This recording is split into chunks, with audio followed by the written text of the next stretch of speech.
We gon' all time. Truck bed loaded down with country roads at all time. James firing up the pit. He just needed a big hook. Plus my boy Chucky just dropped a couple nice stuff. Bottle up the countryside, thoroughbred with country pride. All about these Georgia woods mixed with some southern rhymes. Outlaw music man, heavy with a farmer tan. Midnight rider, something like the Allman Brothers band. Find me in the country, hanging in the backyard with my guitar and a fruit jar, bonfire burning in the moonlight. Raise a little ruckus by the morning, we gon' be alright. It's all about drumming up a good time, mixed with some Appalachian swamp with a little bit of moon. Yo, what up, and welcome everybody. Welcome, Fat Andy, man. Merry Christmas, my brother. Merry Christmas to everybody out here listening, man. Listen, hope y'all ate well, y'all lived well, y'all, you know what I'm saying, stood here and enjoyed yourselves today. I hope you got lots of presents, spent time with family, because I'll be honest with you, a man that doesn't spend time with his family is no type of man at all. It is what it is. But man, look, I'll be real with you. Man, yo, I ate well today. I'll be honest. I mean, I told my doctor, I said, look here, man, today's a fucking cheat day for me. And they said, do what you do. You know, I mean, you're supposed to live your goddamn life and enjoy yourself. You can't just be cutting everything the fuck out all the time. And Tom Pease ate some mashed potatoes and some fucking gravy and some damn ham. I done deep fried a fucking turkey and shit. First time ever I deep fried a turkey, shit came out goddamn perfect. Because you know what, everything I do is fucking perfect. But yo, gaming, man. Well, Merry Christmas. Welcome, my brother. Ho, ho, ho.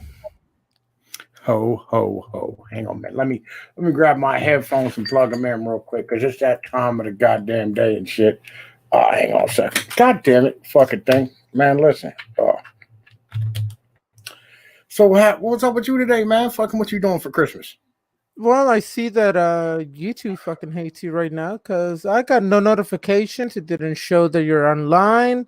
I had to literally go into your website, into your page, so I can show that that you're live. So make sure everybody who's watching, there's 9 people watching, well 8, because I'm the 9th one.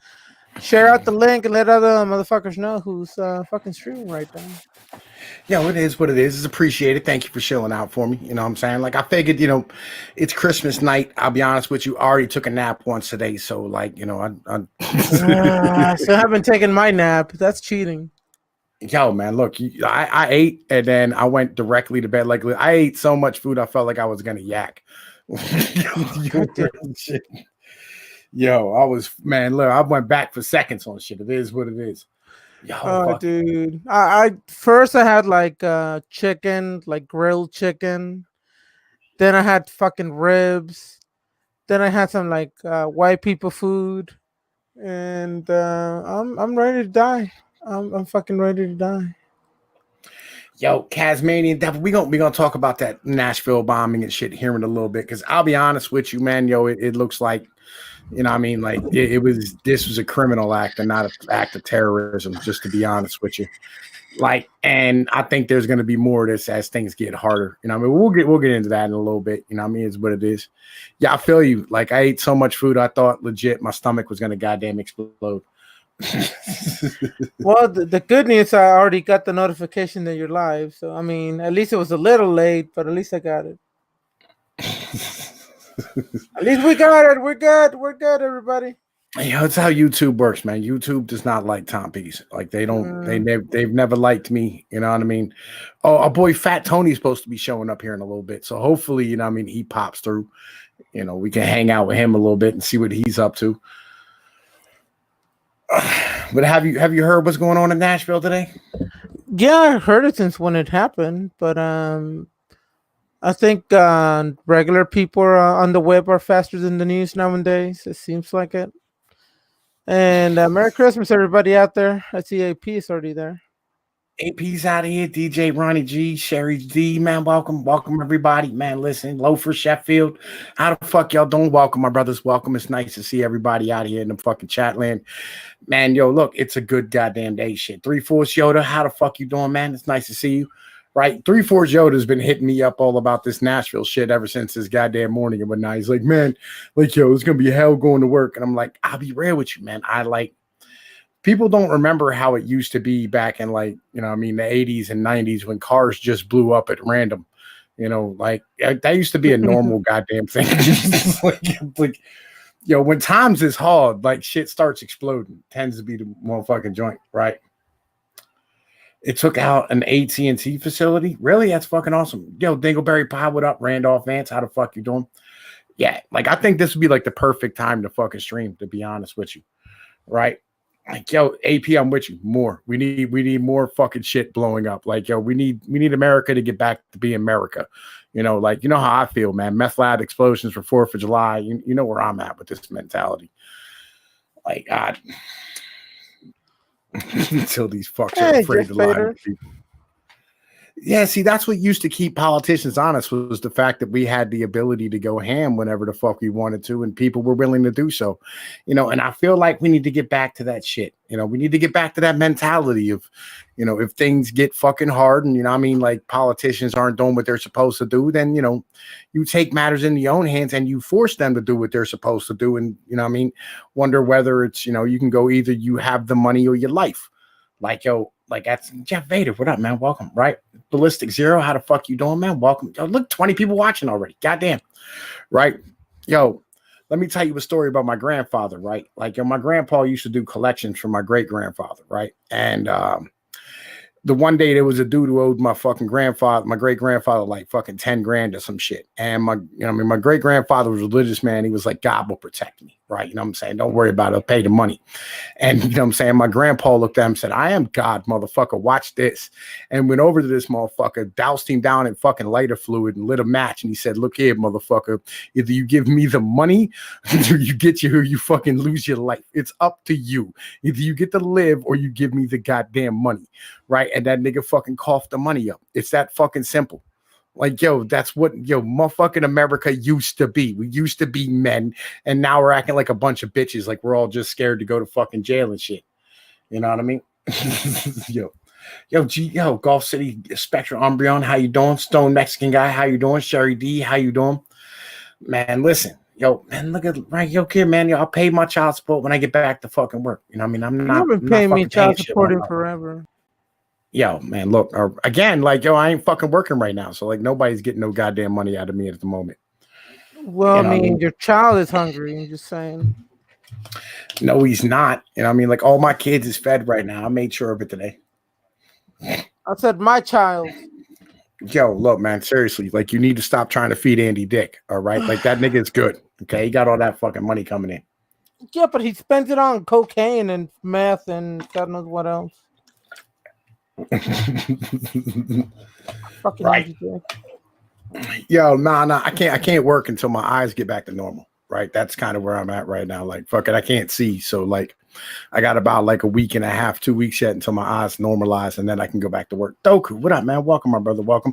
Links in the Discord. You know the deal. If you want to hop in and say what up to everybody. But like, yeah, I can't fucking go to work with like not being able to see. That's, I mean, probably not positive for me as far as shit's really concerned. You know what I mean? God, don't let Doku in. He gives me headaches. What? Yo, you like Doku? You know how you got a really good bitch who's hot as fuck, but you don't let her speak? Yo, the only reason I like Doku is because he fucking speaks. Well, see, and that's where we differ. I like Doku when he just stands there, looks pretty, and shuts the fuck up. Because he is a piece of candy. But it's eye candy, not speaking candy.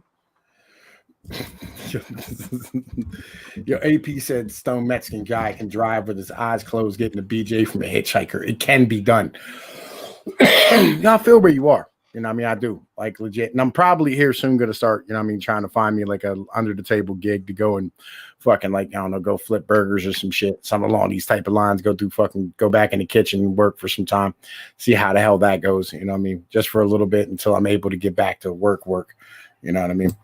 Fucking like, yo, Doku, what up, nigga? Merry Christmas. How the fuck you doing, my brother? Yo, I'm doing good, man. Merry Christmas to you. Merry Christmas gaming. Merry Christmas to everybody in the chat. I'll crack a beer with all of you and celebrate the Trashno-State. Thank God this year is coming to a close. Yeah, I feel like it's gonna drag into next year. Legit. Like I feel like next year is gonna suck starting off anyway. If you don't think it's not going to drag into next year, you're not paying attention. But hey, we can be hopeful.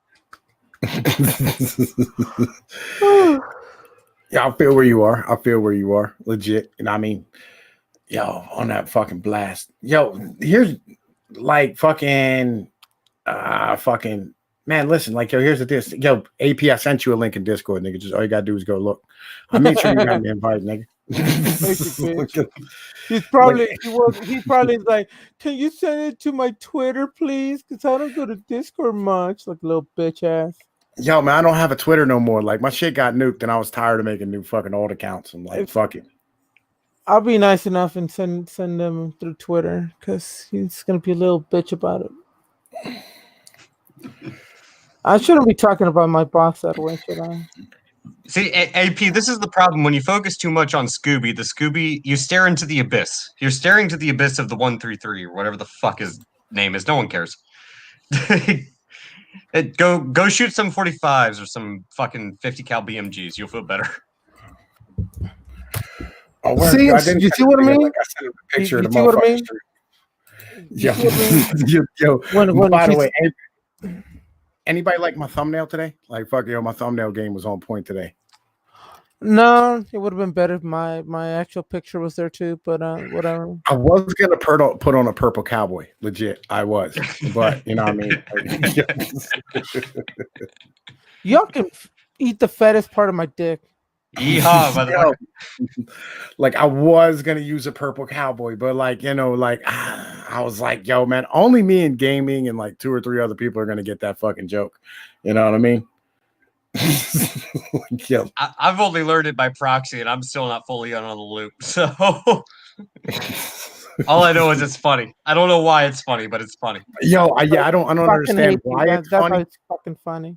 Right. I don't know why it's funny. I just know it makes gaming mad. And, you know, anything that makes somebody mad is fucking hilarious to me. Right. It's like putting worms in a girl's hair in fucking the 4th grade. You still think it's fucking hilarious no matter what happens. His channel is gaming and yelling. So some dumb nigga just joined. What up? Yo, man. What up, dumb nigga? Chilling, man. I had some turkey earlier and shit. You know, did the family thing. So you're gonna go to sleep soon with that shit. Yeah. Yo, what up, Lee? How the fuck you doing? I ain't trying to fall asleep around here though, man. Gaming be trying to sneak into bed, get pee touches and shit. Bitch, you fucking leave the door open and gave me your address. The fuck you talking about? That is not an invitation to a rape, man. That was come on. Look. Let me open up my messages. Look, here's my text, and I roofie myself, and I ate some. Let me fucking get my. Just because somebody tells you they had turkey doesn't mean you can come over and put it in. And some turkey. Please come by as soon as possible. Love. Yo, look, man, when the way gaming was standing there just like fucking running his hand over the turkey with the butter and shit on it, you know what I mean? Like staring you in the face, you should have knew what was coming. You know what I mean? Like real shit.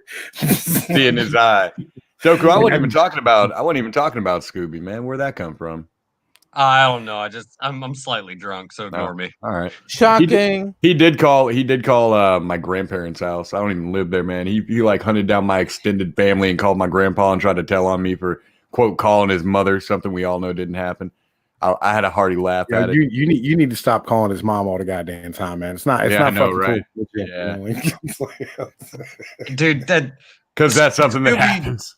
Dude, he needs to get a vegetable garden, learn how to fucking like pickle something or like I don't know, man. He needs a hobby. He really does. He said this nigga need to learn how to make pickles. Like first thing you come up with is making pickles. It's like, more productive than what the fuck he's doing. I feel Change like my you're mind hungry right now. Like, nigga, did you get enough to eat today? Like, maybe you should go to the store and get you one of them, like, fucking them giant joints. You know what I mean? They be selling in the motherfucking wrapper or whatnot. You know, like, go down there and go to the store. Or maybe you can go buy one of them, like, sausages and that weird fucking purple liquid that they have on the fucking counter and shit. Oh, dude, I'm not into Vienna sausages, if that's what you're talking about. No, I got Vienna plenty. Sausages are good.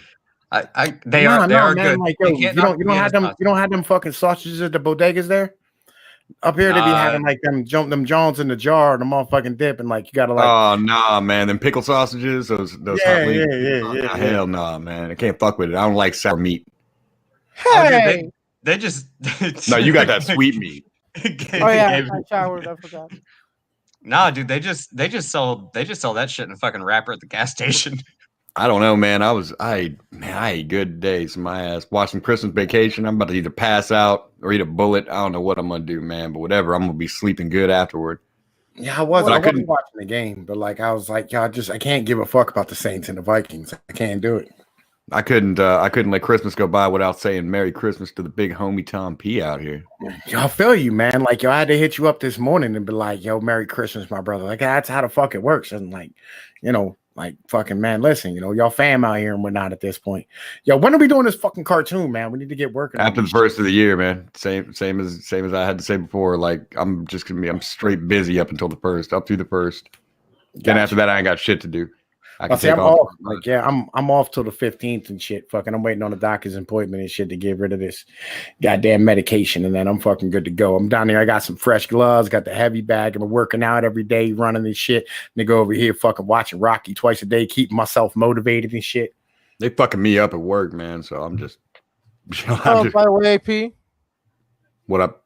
I'm officially challenging you to Street Fighter 5. Oh, you finally got Street Fighter 5? Actually, Vash got me a key, so he got me a copy of the game. So, Oh, you're gonna get fucked up, son. You think? Yeah. Just letting you know, don't expect victories if you step in the ring with me.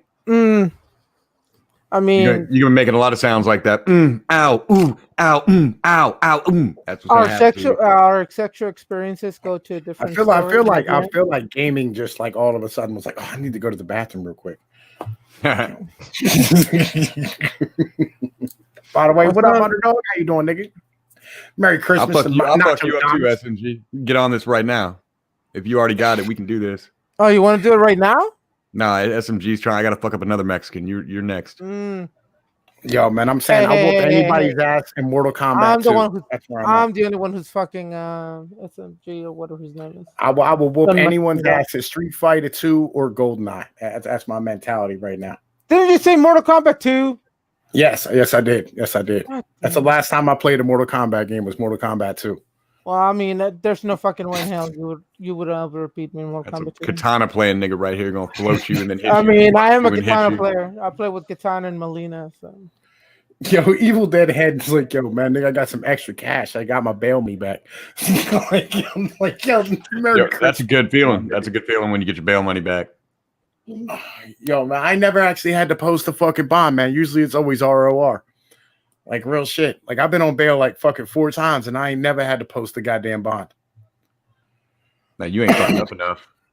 Nah, man. Like I got hit with an attempted vehicular homicide charge and them niggas did not motherfucking make me post a bond.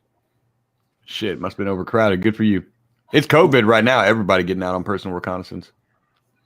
Yo, man, my boy's sitting out in that right now, man. He looking, yo, that nigga is fucking, yo, he ain't looking good, legit. Yo, they gave him a new judge and a new DA since like the fucking election just happened. And now they talking about they revoted his motherfucking deal. And like instead of like he had like a deal where like he was gonna do like 18 months and then walk off some street time.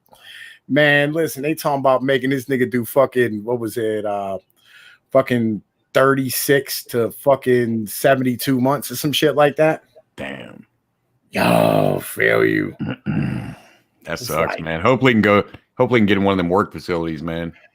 Nah, man. That motherfucker like in the joint. He going upstate. Like, yo, anything over 2 years around here, you go upstate, there is no motherfucking work facilities for you. Yo, that motherfucking fund under the car with kids. How the fuck you doing, nigga?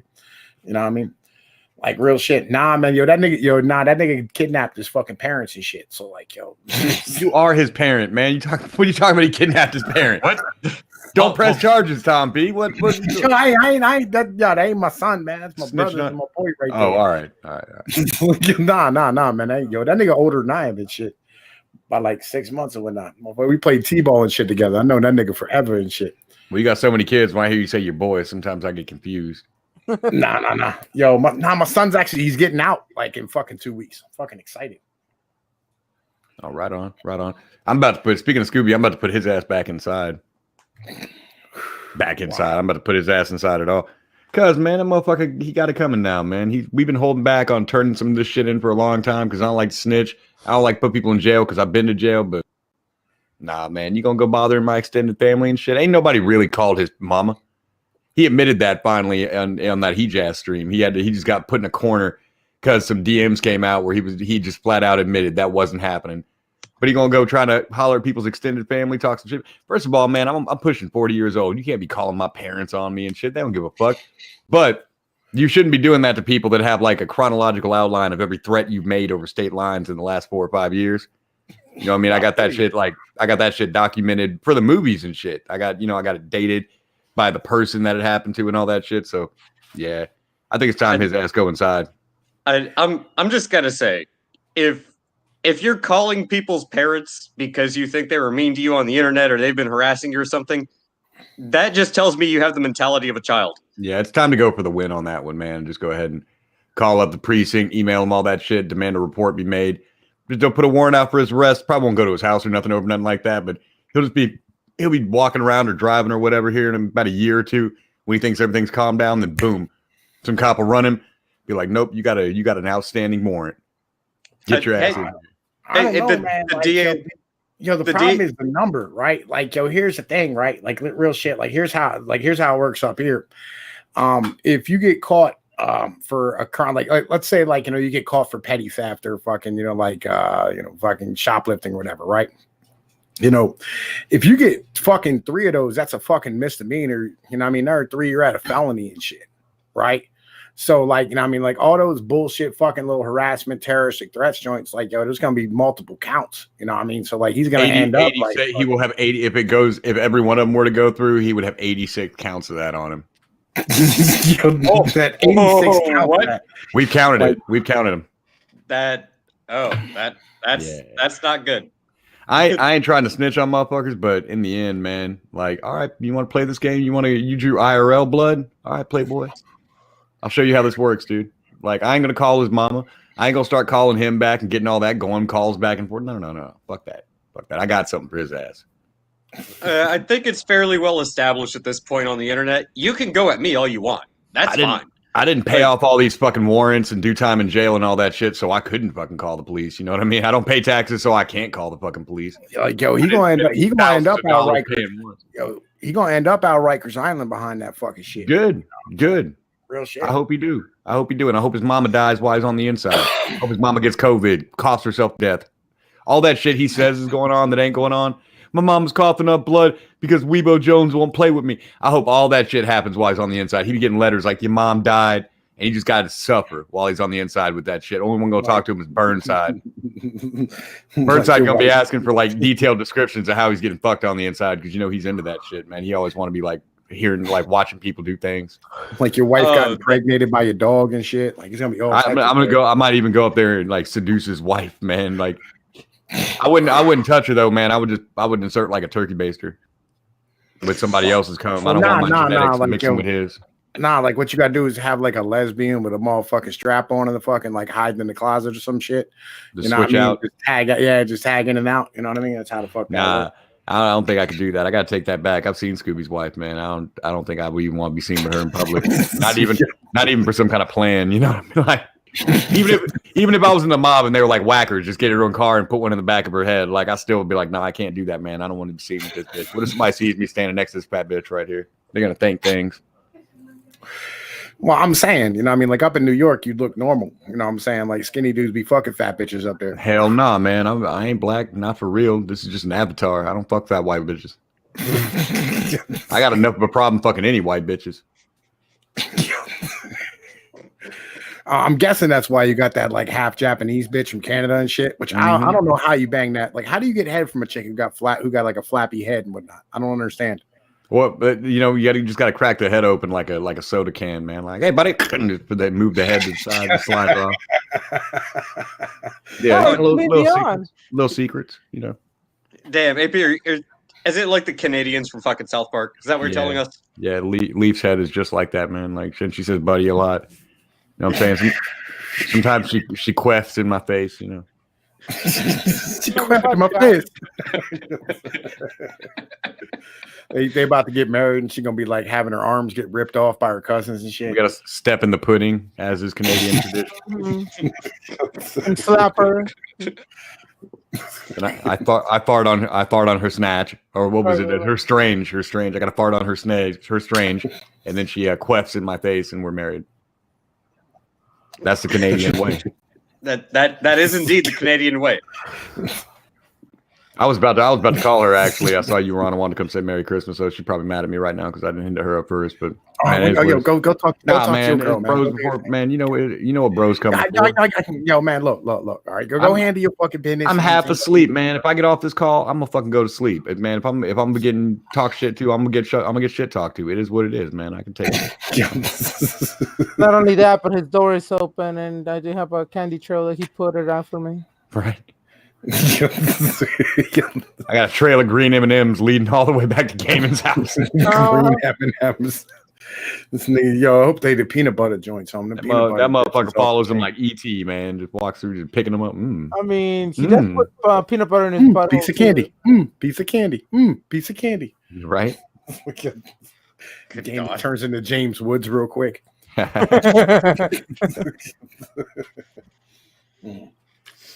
Oh man, yeah, man. Fuck it. So what's going on down south down there? I heard y'all niggas over there blowing up SUVs and shit. Yeah, man. I'm happy about that shit. I'm glad there was a bombing in Nashville. I ain't even gonna lie about it, man. We need more of that shit. Man, that's kind of my mentality. And I mean, I'm like, yo, finally, like these young bulls can understand what the rest of us went through coming up. You know, it used to be like, yo, like a car bomb didn't make national news. It was just like normal shit. Yeah. You want to see something? You want to see something crazy? Like on Netflix, they got this movie called "Kill the Irishman," right?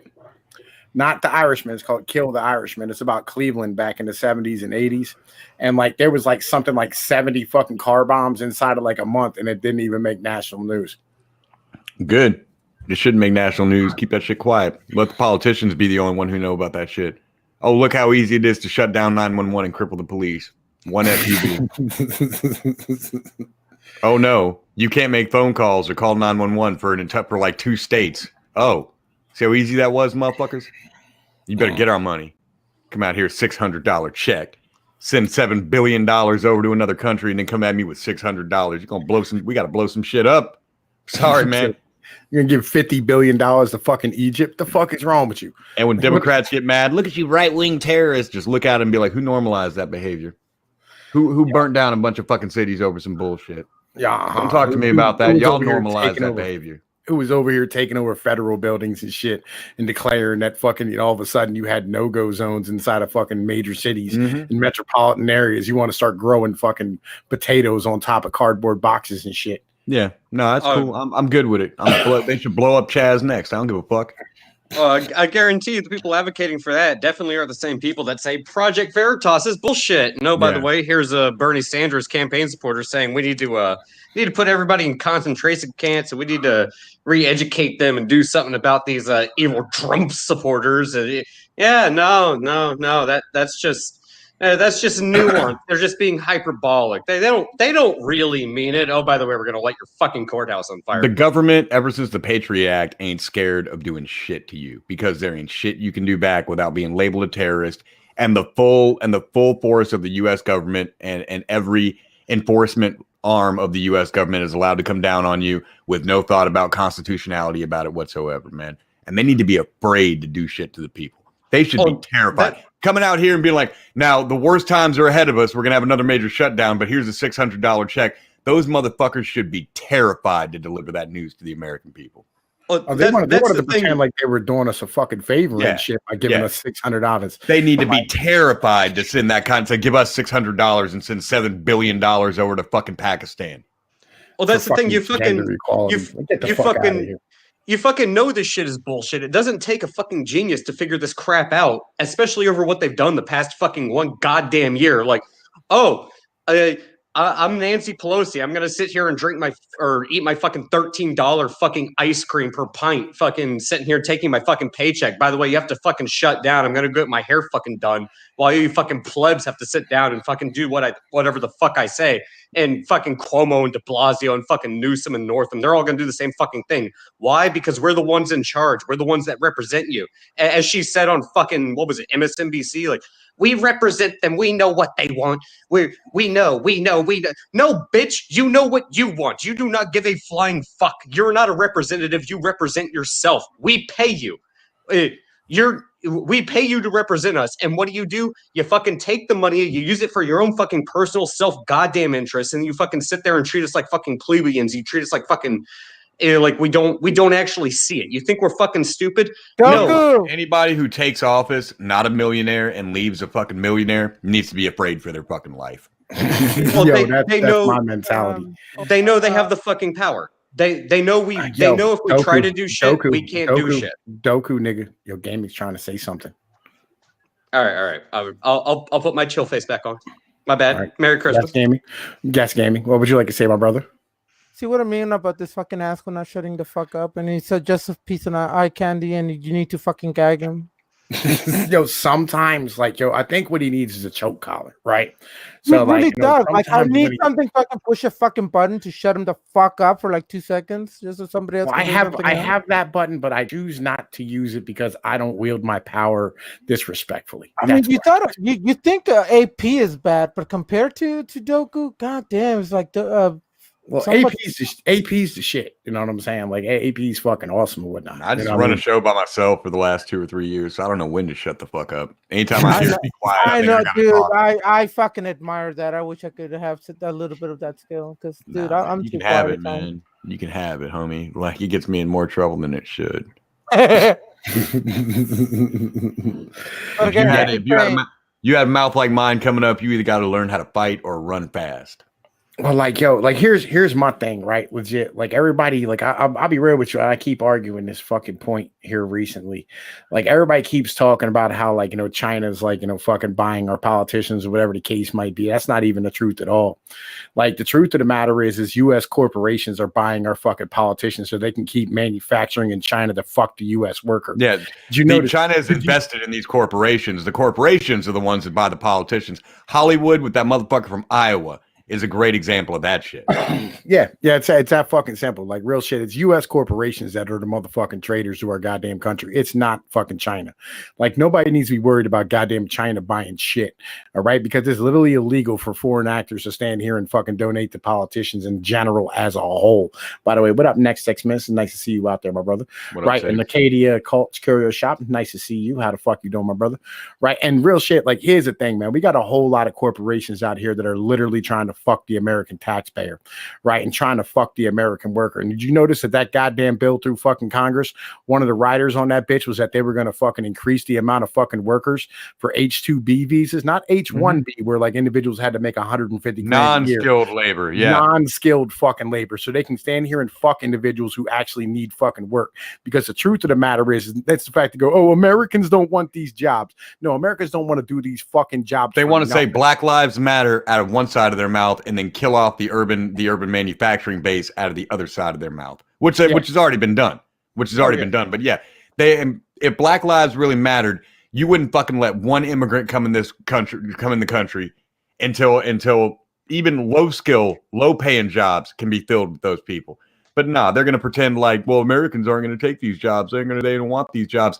Americans have given up. A lot of Americans, poor Americans, have given up on finding a job. They found some other way to make ends meet a long fucking time ago, man. And that sucks. And those people are bums. But it's not something I can't sympathize with. But to be real with you, though, you ever been out of a job, legitimately couldn't be able to find one for about 6 months? You start thinking about how easy it would be to sell drugs. You start thinking about how many people you know that smoke weed that could just come to you. Look, man, I came up in that goddamn environment where all the manufacturing had been fucking just straight fucking raped out of our goddamn fucking city and our fucking local municipalities and shit. We had no way to have any real fucking money coming in. And everybody was asked to fuck out.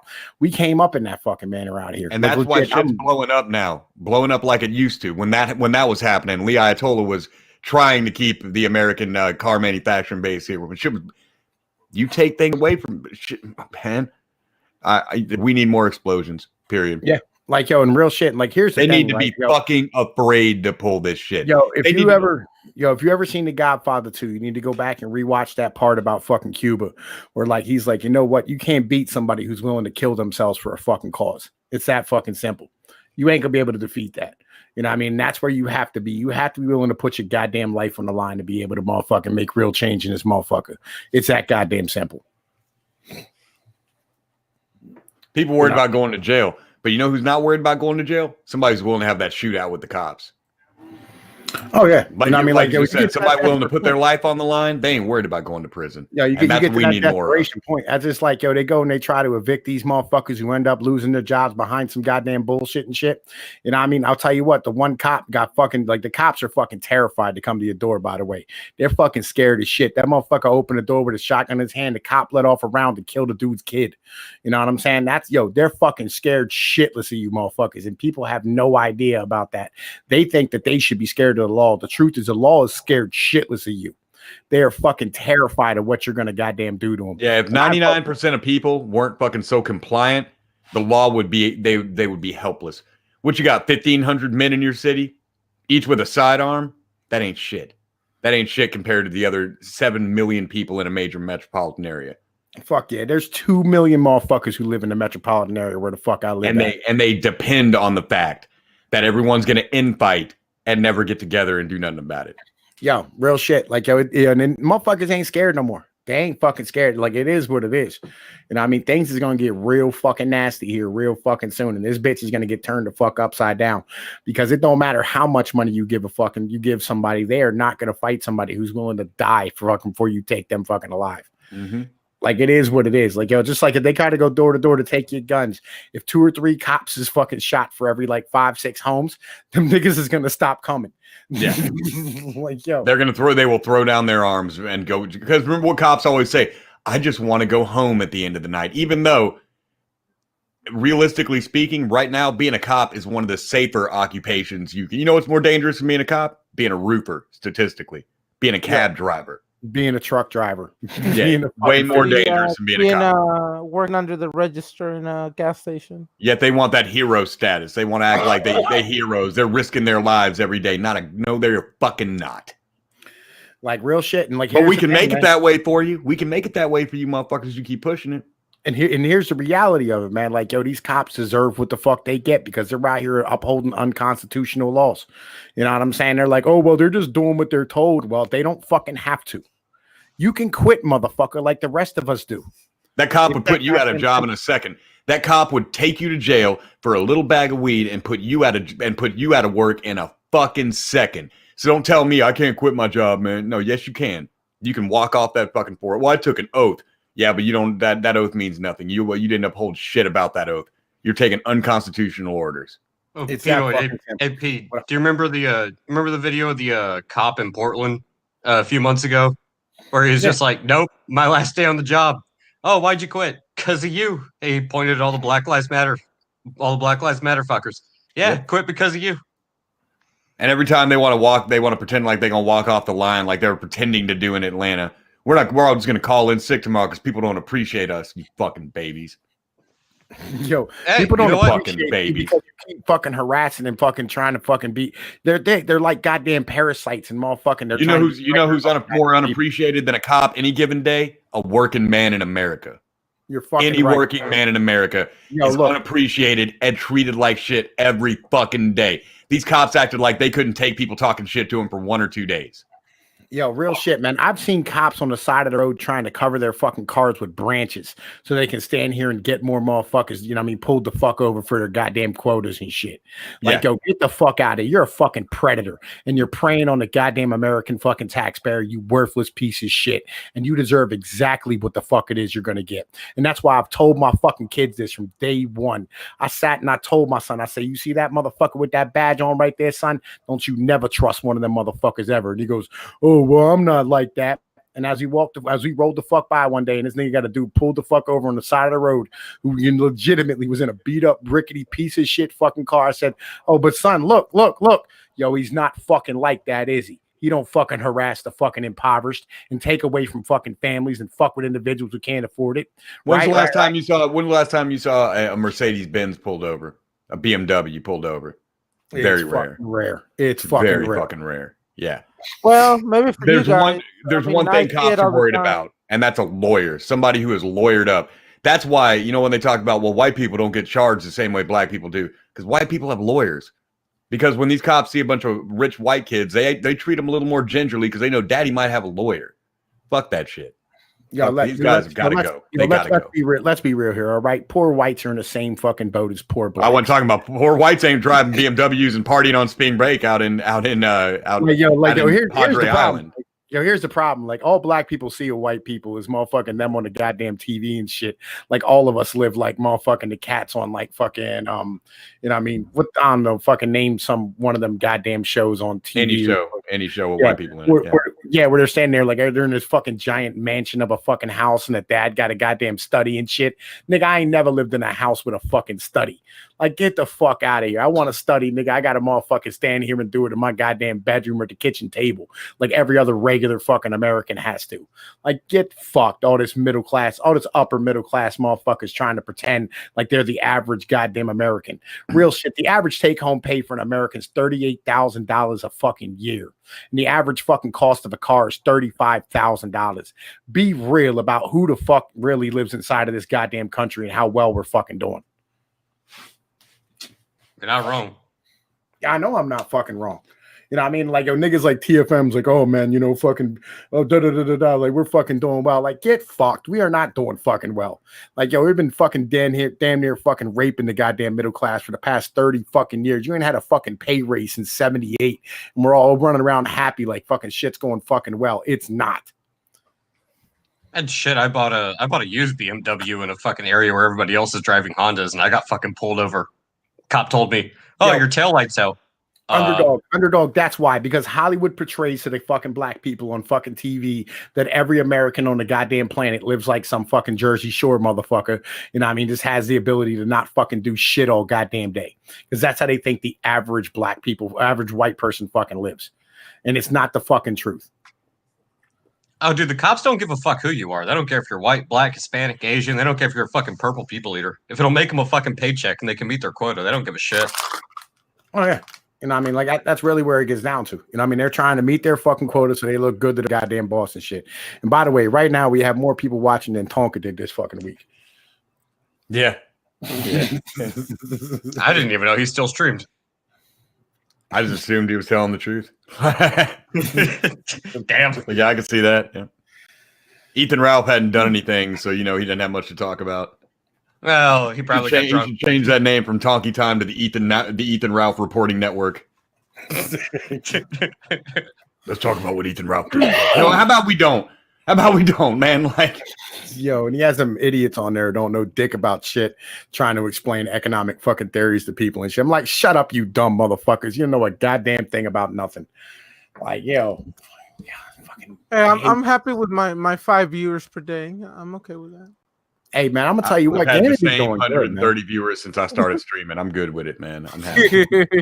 my shit goes up and down. I have nights like this where it's 40, 50 people, and then I have nights where it's like fucking 15, 20, or 30. Like, it just depends on the goddamn night and shit. A good night for me, I get almost 6. Fucking amazing. Yeah, but we're talking about viewers on streams, not dicks. Oh, I'm sorry. My bad. He's like, oh yeah, game's like, yeah, I get like 10 or 11 people watching. I thought you were talking about dick. If it's to be fair, if it's dick, I'll probably get it more viewers than you do. I can guarantee it, AP. It's possible. You are a slut. Yeah, I really am. This little slut right here. Mm-hmm. I'll be honest with you, I'm kind of getting creeped out by this fucking way this goddamn fucking stream just turned. Oh, hey, you bang more loud lizards than any of us combined. Fuck off. Man, look, real shit. I've fucked 2 bitches in the past goddamn year. I'm fucking proud of myself. Like, fucking that is the only amount of bitches that I've banged in the past year, and the bitches I knocked both of them up. I fucked 5 guys in 2 weeks. Yeah, I don't do that anymore, man. And that's regular. Those are just regular booty calls. So. I'm getting old, nigga. Like, my sex drive isn't that high anymore where I'm like, I want to bang like 50 bitches a fucking week and shit. I'm just not there anymore. Nah, Peanut's back's fucked up. He can't pull out no more. He ain't got no more pull out game. But nigga, I've never had pull out game. That's your problem, man. Somebody need to hip you to the pull out game so you can stop having all these damn kids. But it feels so good, like yo. I think sex feels different for some people than it feels for me, man. Like I'm not willing to like give up my life for some pussy. Some of these motherfuckers are. They're willing to get in trouble for pussy, man. I'm like, sex just must feel different for you than it does for me. I mean, it feels good, but not like lose my car and half my shit good. Yo, I don't know, man. I got faith in myself. You know what I mean? That I'm like, I can overcome. You know, I'll be like singing myself like black fucking soul tunes and shit. You know what I mean? I'm like, we will overcome. Right. You know what I mean? As I'm getting off. God, fucking Pinoid over here swing low, sweet chariot. He's fucking banging a bitch. Swing God low, sweet chariot. You need to start singing it. I run so far away is what you need to save your money, man. And I run so far away. Yo, man, legit. Yo, I heard some shit today, man. Fuck my brain up. Like, yo, so like there's this lesbian couple, right? And one of the lesbian bitches had a motherfucking kid, right? While like she was motherfucking with the bro. And like, you know what I mean? Like, but like it wasn't like a planned thing. You know what I mean? It wasn't like, you know what I mean, she got like artificially inseminated. It's like, you know, she took some dick. You know what I mean? So she wasn't really lesbian. And the lesbian female who she was with signed the birth certificate for the kid. Damn, lesbian cucked. What the fuck? I didn't even know lesbian cucking was a thing. Yo, hang on a second though. Like, yo, legit. Here's the thing though, they're not gonna honor that. Oh, okay, good.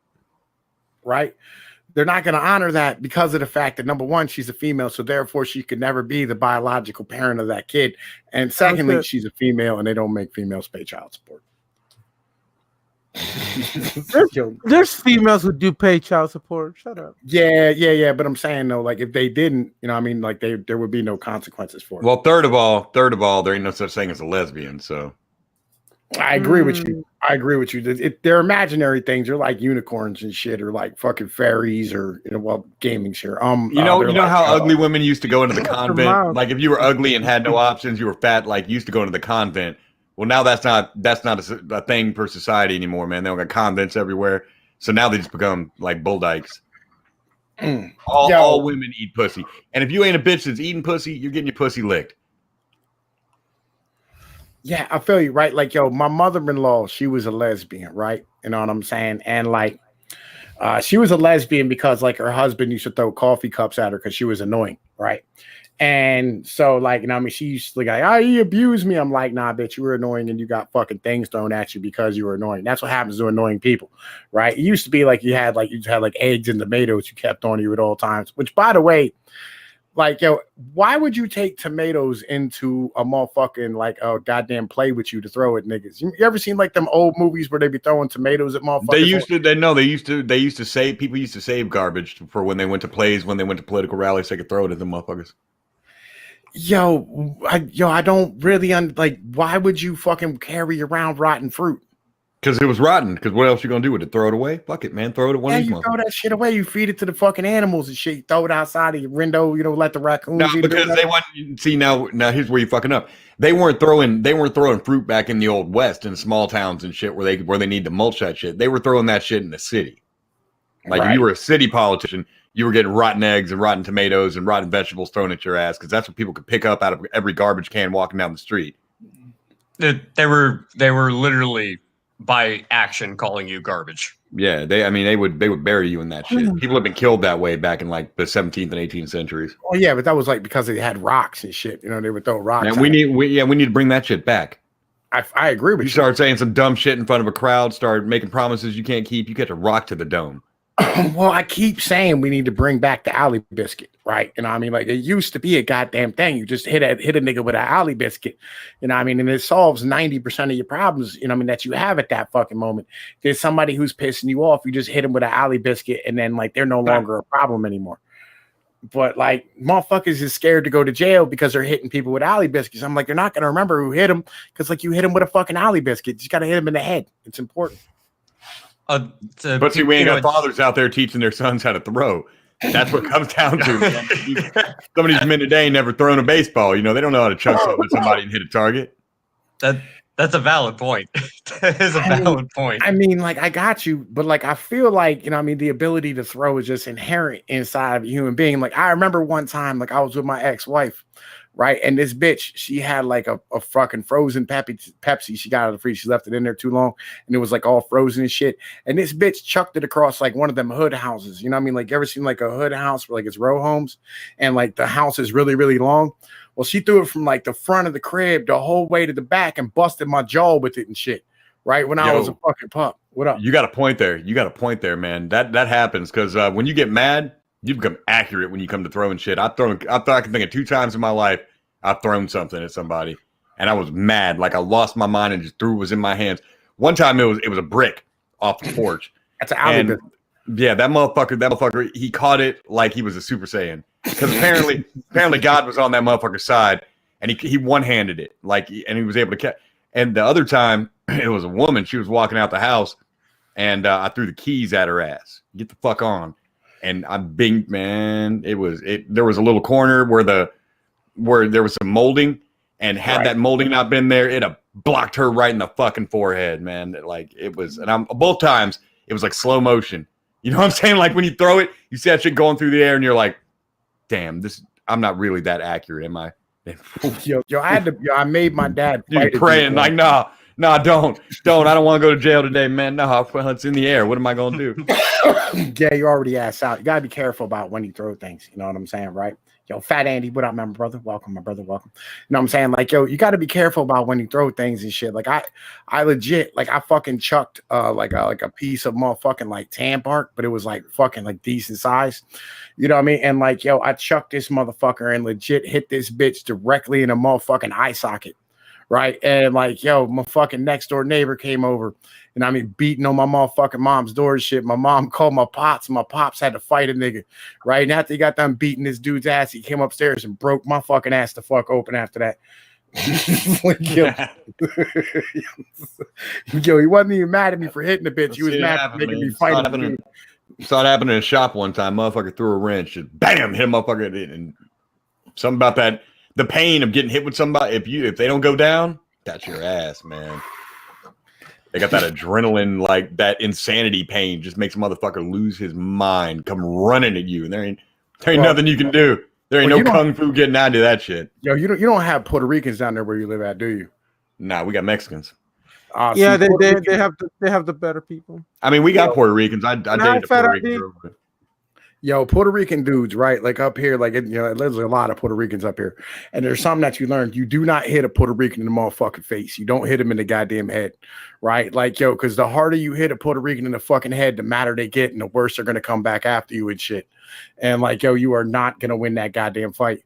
Like, yo, Puerto Ricans legit, like, yo, you hit that motherfucker, they just like fucking lose their goddamn shit and they turn into like fucking...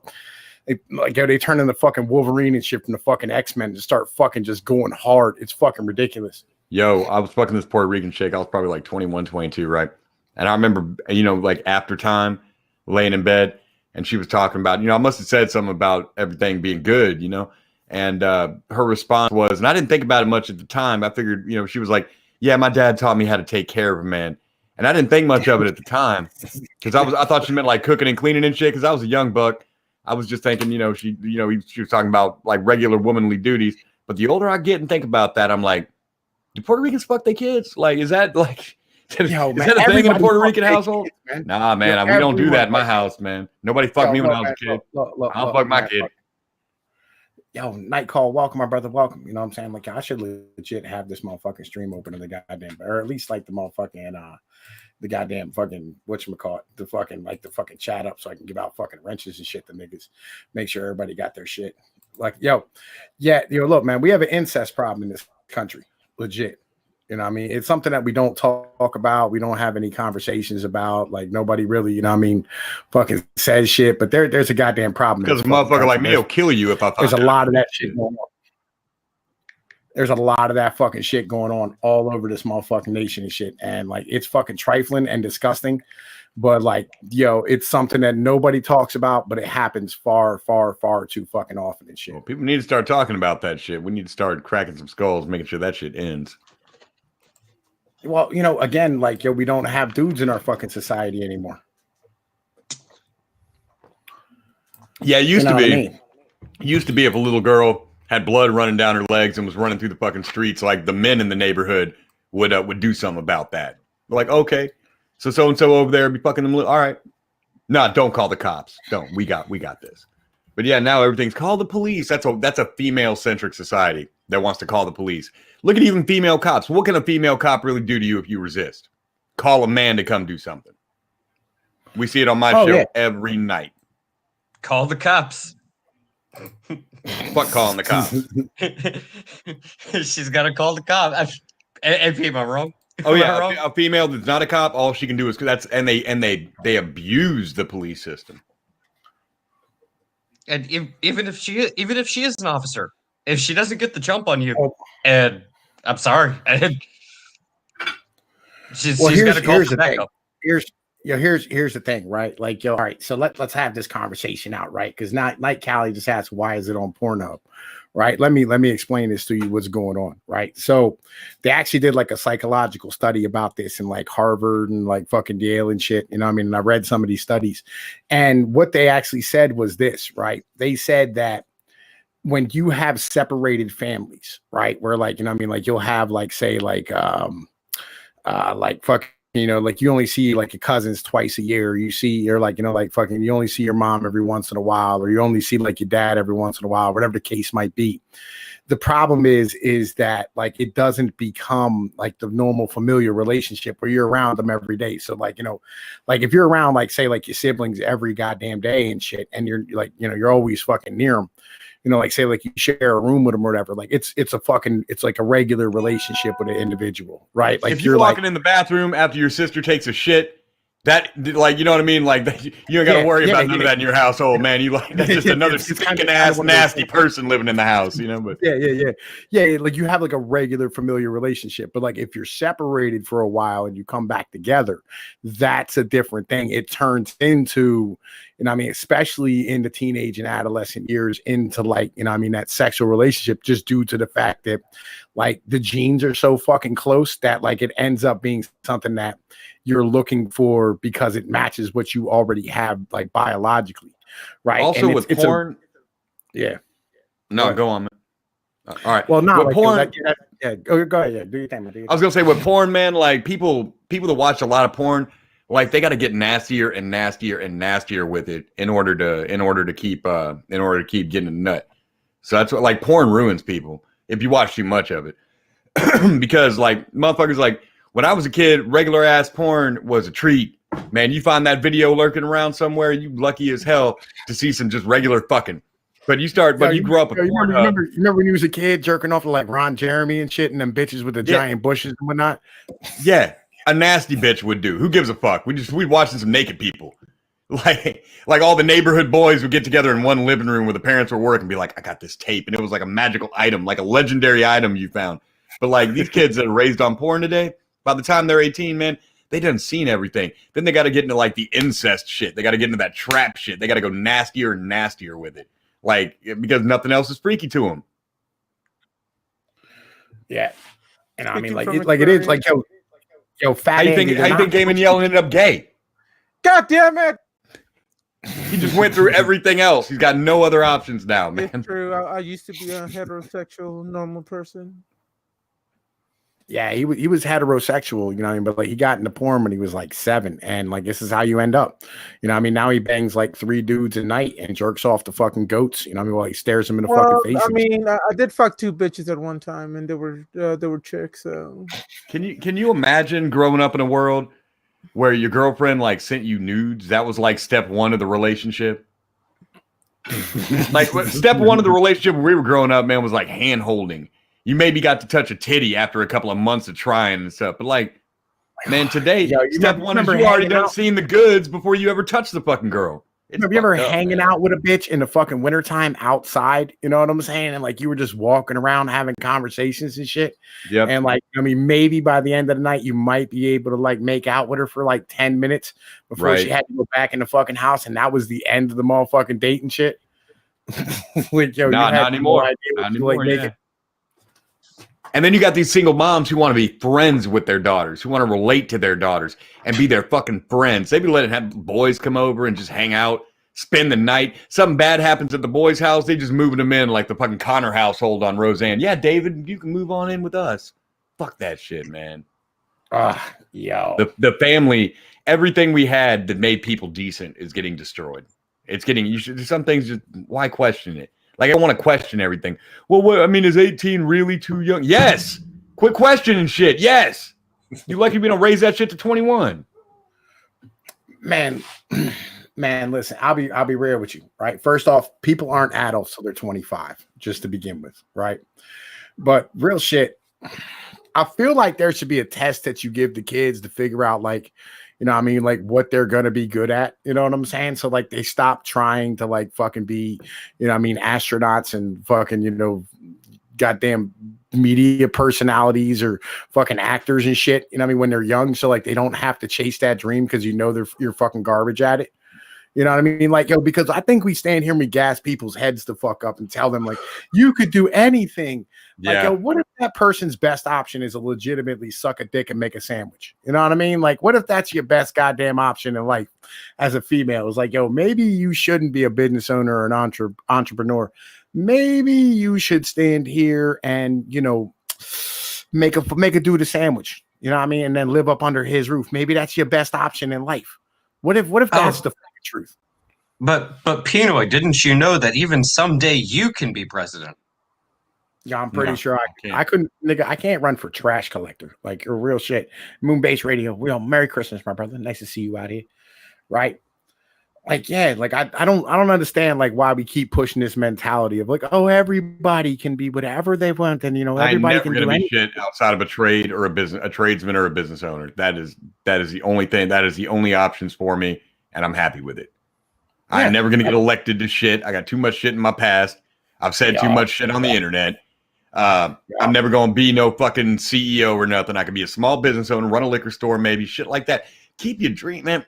I don't know, man. These people. That's why immigrants come in and do so fucking well, though, because they're willing to start with nothing, and they're like, no, I'm just going to own laundry. Then they buy 2 laundries, 3 laundries. They become business people. Nobody wants to make it from the bottom anymore. Their people are too good for that now. Oh, Well, yeah, no, you're yeah, you're 100% correct about that, AP. Like people aren't trying to chase like success. They're trying to chase fucking prestige. You got motherfuckers out here in the hood financing $60,000 automobiles. Well, That says it all. But that's the thing. Like, what you guys are saying, like, I want to be an astronaut. I want to be the president. It's like, do you know how incredibly fucking stressful of a job that is? Well, that's what a dad's job was to be there, knock your ass down every once in a while. But now you can't. Even if you get divorced, especially if you get divorced and the family court's watching your ass, now you can't tell the kid shit. They'll take the kids away if you try to tell them they can't do something. Well, like, nah, my kid, like, fucking, he called me from lockup, right? And he's like, Dad, like, I'm thinking about you passing out, nigga. Like, yo, fucking go take a nap, man. Fucking, like, yo, I'll talk to you later, my brother. Gaming, you know what I'm saying? But anyway, right? Yes, sir. Fucking, I'm man. I'm dying over Good here. night. Merry Christmas, my brother, man. We love you. Thank you very much for all you've done this year. Love you guys. Merry Christmas, gaming. Merry Cheers, Christmas, bro. homie. Yeah, love you guys. Peace, man. Oh, All right. shit. AP Yeah, jumped like, out yo, too? so, like, my son. Oh, shit. Damn. Well, Merry Christmas, AP. Oh, okay. Cheers to you, brother. Okay. All right. I guess it's just me and you now. I was just talking to Gaming, but all right, like, yo, because Gaming put that shit in the chat. You know what I mean? Right? Fucking, because Gaming said he hadn't taken a nap yet. Fucking, so I was like, you know, I know what the fucking deal is. I know how it feels. But anyway, right? Like, my kid called me from lockup, and he was like, yo, man, fucking social security. Or like, he said he wanted to be a social worker and shit and go work in an office and all this stuff. And I'm like, son, I don't think that's gonna do well for you. You know what I'm saying? Like, I don't think, you know what I'm saying, you're gonna enjoy that shit. I don't think you're gonna, you know what I mean, be all right and whatnot. You know what I mean? Right? Like, yo, I think maybe you should have a fucking trade or something along these type of lines. Well, I mean, when you're a young person, doesn't matter who you are, you haven't been out there in the world. Like, yeah, you can have your experience in school and go through high school and go through college. I guarantee you, 9 out of 10 people here probably didn't know what the fuck they wanted to do with their lives, even once they got a degree in it and they got out into college and realized, like, wow, this kind of sucks. Yeah, it does. It's not the same as it is when you're getting lectured by a teacher now, is it? A little bit different in the real world. Hey, you need someone to ground you. Like you need someone to be there and tell you, like, look, you might be smart, you might be talented, you might be good at this, you might be good at that, but I'm sorry. I'm sorry, son. I'm sorry, daughter, but you're not going to be the next president of the United States. You're not going to be an astronaut. You're probably not going to be a firefighter. I get what you want to do. Maybe you should channel that energy. Maybe you should channel the energy into a way that's productive for you. That also doesn't let your hopes down. Like you need someone to tell that to you.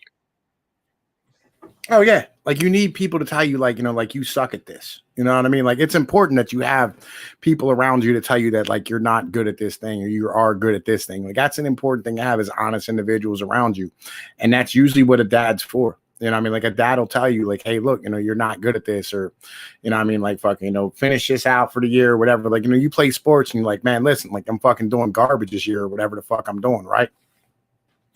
And, you know what I mean? Like, you have to learn how to accept your lot in life, right? It's really important. And not only that, like, so you know Neffel, right? Fucking the guy, you've been on stream with him before. Fucking he's a dude who comes on my channel on a regular basis. Well, he was originally, yeah, he was originally seeking to have a career as like, you know, like a fucking like a programmer or something along these type of lines, you know, working in the office or, you know what I mean, do that type of shit in the cubicle monkey. But he recently started working at Amazon, and he's like, dude, Silver Eagle, welcome, my brother. Merry Christmas. Right? Fucking like he recently got a job in Amazon and started really working with his body and making money off the sweat of his back. And he's like, dude, I don't want to ever not do this. He's like, yo, I like making money with my body. He's like, fucking, I like working for a living. He said, this is the best feeling in the world, feeling like I actually did something today. You know what I mean? And that's something that I think a lot of people fucking miss when they're out here. You know what I mean? Fucking, yo, man, fucking Kevin Dugan, welcome, my brother. You know what I'm saying? Nice to see you out here. Fucking, like, a lot of people miss this shit. You know what I mean? That, like, you know, there's a lot of shit that goes into, you know what I mean, what the hell you do with what you do to make money and how happy you are at the end of the day. You know what I mean? It's legit something that, you know, you don't, you know what I mean, fucking learn. And it's something that you're not taught anymore. And that's something that your dad teaches you growing up, usually, because Joshua Demers, welcome, my brother. Merry Christmas. Right? Your dad will stand here and teach you these type of things where, you know, you'll have the ability, you'll go work with him. You know what I mean? You'll go do shit with him, and you'll learn what it is to earn money with your body. And you'll learn how to appreciate that. And it's something that later on in your life, you'll go, man, listen, like sometimes this is all that's really important. And you'll learn what's really important in life. And it's not about having fancy calls and all that shit, but it's nice. And I mean, having things is a nice thing to do. It's nice to be able to have a big house and, you know, I mean, fucking a bunch of rooms and, you know, have like, you know, fucking, you know, a decent car and, you know, fucking riding mowers and all that shit that you want. But on the same point, you know, I mean, you have to like learn how to be appreciative for just having your family and your health and your children. And, you know, I mean, like the smaller things in life, like it's something that just no one's taught anymore because the dads aren't around. Oh, and that's the thing, like what you're talking about, like a lot of people are chasing the prestige and the allure. They want to be on the page of the fucking magazine. They want to be talked about on like some TV show or some shit. They want to be on the Joe Rogan podcast. And yeah, sure, I mean, you might have the potential to do that. Most people don't. That's the reason they're on those shows, or the reason they end up on magazines. Most people don't have that type of potential, but maybe you are that person. Maybe you do. It doesn't mean a lot of these people actually enjoy what they do. You shouldn't be trying to chase prestige just because you want to be the fancy Porsche rolling up in front of the club or some shit with like fucking chains around your neck and all that. Like, no, you should do something that's fulfilling, that you enjoy. And maybe it doesn't get you a Ferrari. Maybe it doesn't get you on a whatever MTV's next garbage ass show is. Why anybody would want to be on that is my guess, but neither here nor there. The first thing you should be focused on is doing something that you find fulfilling. and then put all of your energy into that and enjoy it. Because the more you do that, chances are you'll actually end up being the best at it. Then you can take that, and that's how you actually end up becoming successful. That's what an entrepreneur does. An entrepreneur doesn't like this here, for instance. Like, I don't do this here for prestige, right? Like, I don't do this here because I want to be famous, right? Like, I'm scared to be famous because I'm terrified of what the consequences might be of that and of my past coming back to haunt me, right? But like, I do this here because I want to affect change. That's why. Like, that's why I do this. And I enjoy that part of it. Like, when I hear men who I talk to change their perspectives on things, and I hear men learn new things, and I hear men stand here and adjust their fucking worldview because of something I said and I brought forward, that there is the reason I do this. It's not for the prestige. It's not for the attention. You know what I mean? Though, like, you know, like, it helps that, you know, I'm a little broken inside, like a lot of us are, you know what I mean? But like, you know, I do this because I want the world to be a better place when I'm done with it. And I want the rest of the world to be better. And I want to stand here and bring to light what's, you know, I mean, the truth about things rather than lying. I think that's important. Well, and that's the thing. You're passionate about what you're doing and you believe in it. And yeah, I mean, that is important. Like, yeah, I know there's a lot of people who are content to just go out and be like, yep, I want a paycheck. I just want to live a humble life and not do anything. That's fine. But what you said highlights what I was saying about ambition. You have something that you want to contribute to the world, not just, I just want to make a paycheck, live my life, live comfortably and happily ever after. Like, no, I actually want to do something. Like you said, I want to affect change. And that's ambition. That's what entrepreneurs have. And being an entrepreneur doesn't mean you're going to be a billionaire or millionaire. It doesn't mean you're going to make money at it. But there's a lot more to the world than money. Ask anybody who actually is a millionaire or a billionaire. I've known a few of them, actually. And well, money without morals is nothing. Without values. Last thing, you'll find it really interesting. I forget which book it was. I think it was Warren Buffett that actually wrote the book, and I forgot the title of it. But essentially, at the end of the book, he comes to the conclusion that the money without purpose really means nothing. Yeah. So it's like, yeah, you can have a lot of money and you can do all these cool things, but I forget the analogy. I'll just use my own. What's the point in having 100 Ferraris if you can only drive one at a time? It means nothing. It doesn't amount to much. Well, let me say this, right? Let me say this. Like, I'm gonna tell you like this: if I hit the Powerball lottery, right? You know what I'm saying? And I got like fucking, you know, $300 million. I'd buy a giant chunk of land and I'd put like 5 houses on it, and I'd give one to each of my baby's moms, and then I'd live in one. You know what I'm saying? And it would be on a river somewhere where I can go fishing. And the whole purpose of it would be for me to be able to be with my kids every day. You know what I mean? And have them on my land and taken care of by me. That's what I would do with my money if I ever got rich, because that's my values. That's, you know what I mean? That's what I feel is important. I wouldn't go buy a bunch of Ferrari Lambos and shit. I might put a nice garage with a whole bunch of really decent tools in it, maybe get some old cars to fix up, but that will be projects so that my sons can learn, you know what I mean, the fucking shit that I know. You know what I mean? That's where I'm at. That's my mentality. Oh, and that would be the better way to do it. But the way you're viewing it is like, okay, I can teach a skill. I can restore an old car. I can bring back a piece of history. I can build something.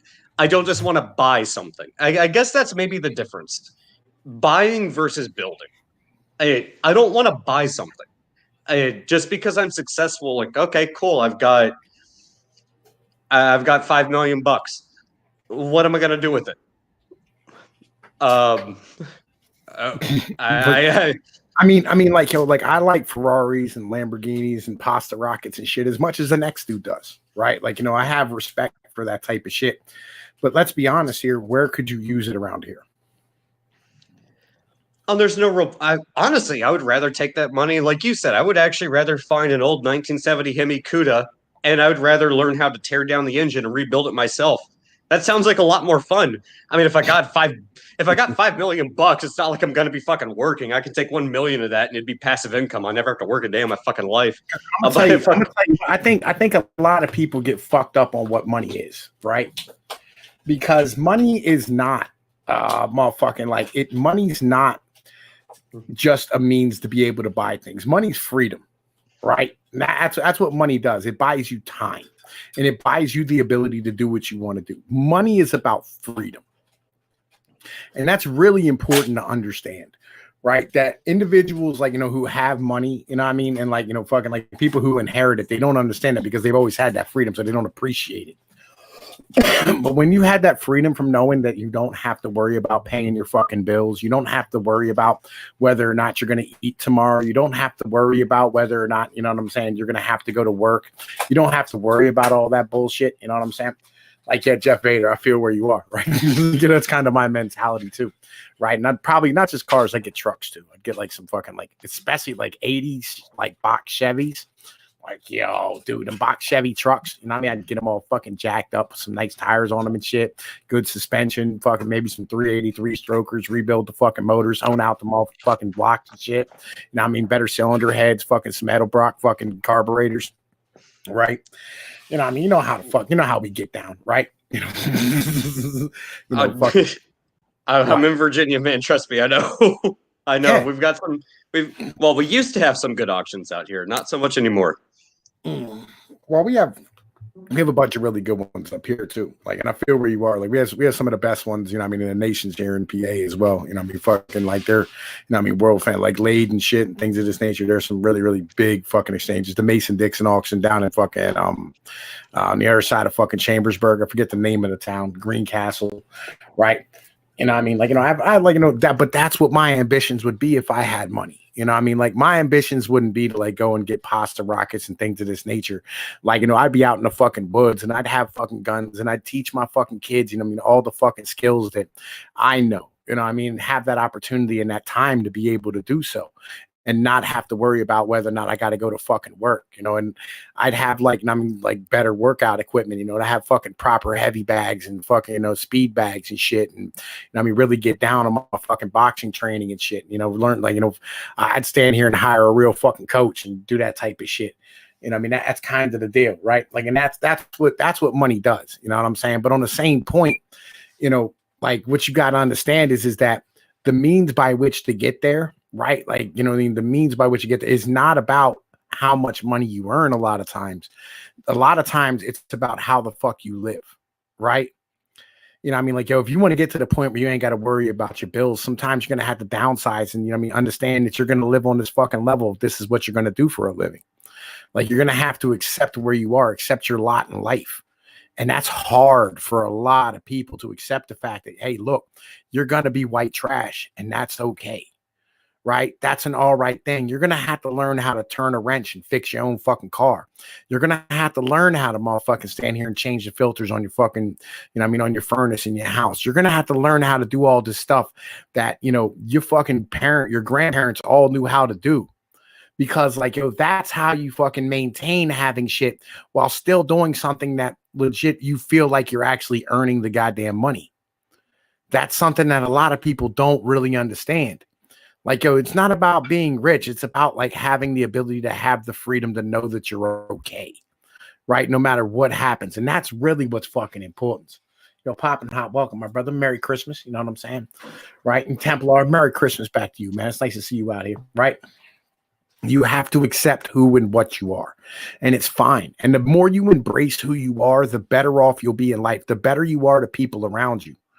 Like, if you feel insecure about yourself all the time and you feel like a piece of shit because you feel like you're not living up to your potential, it's going to ruin your fucking life. Because you'll spend your whole fucking life waiting to be something that you want to be, and there's something that you're never going to be. And that's, like, you shouldn't do that. Like, yeah, like, prepare for good opportunities. You know what I'm saying? Like, opportunity is preparation meets motherfucking opportunity and shit. Or luck is preparation meets opportunity. So if good fortune comes your way, like, yeah, you should be able to grasp at that chance. But at the same point, if it never does, you shouldn't stand here and live your life with regrets that you didn't have that opportunity. Like, yo, Show love, Michael Hatfield, motherfucking like, yo, Merry Christmas, my brother. You know what I mean? This is wisdom shit that I'm passing down to y'all niggas right now. You know what I mean? Like, yo, it is what it is. Like, you have to accept yourself for who you are and what you are. And that's why, like, you know, like, I don't fucking change my accent. I don't work on how I talk and things of this nature. I like me.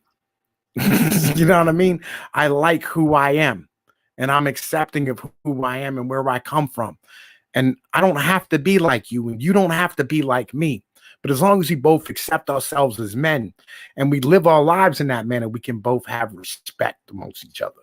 And that's the most important thing that you can have in the end of the day, is mutual respect between you and other individuals around you.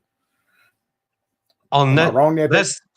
No, you're not wrong at all. The thing is, if we were all the same, if we were all everything we wanted to be blunt, the world would be boring. But also, the world would be a much different place. Like you were saying, what I wanted to do originally as a kid is I wanted to actually design spaceships. I grew up in a military family. I wanted to be a weapons designer. I wanted to be a spaceships designer. And then I realized, okay, I understand physics, but I'm really, really shit at calculus. I can't get to that point where I could actually get a degree that would allow me to go work for NASA or SpaceX or whatever fucking company Elon Musk comes up with. I realize I'm not at that point. But what I do understand is I understand enough of the basics that I can do something else that can allow me to get into that type of industry. Well, I don't need to be the engineer. I don't need to be the designer, but I can still be involved in that industry. I just have to change my path a little bit, which is what I'm working on now. And in the meantime, I'm working on other stuff that I'm good at. As we have economic streams all the time because, as you said, money is freedom. And that was a conclusion I came to rather early in my life. And so I took a great interest in what money actually is. But what do I actually really want to do? I'll be blunt, man. I'll say it right now. I enjoy trading, but I don't like trading when my own money is on the line because it's stressful as shit. I can understand why people commit suicide over it. I can understand why in the 80s it was a big deal. Because when you watch tens of thousands of dollars go to pretty much nothing in the course of a day or two, and that has an effect on your psyche. It sucks. It's not an experience I enjoy.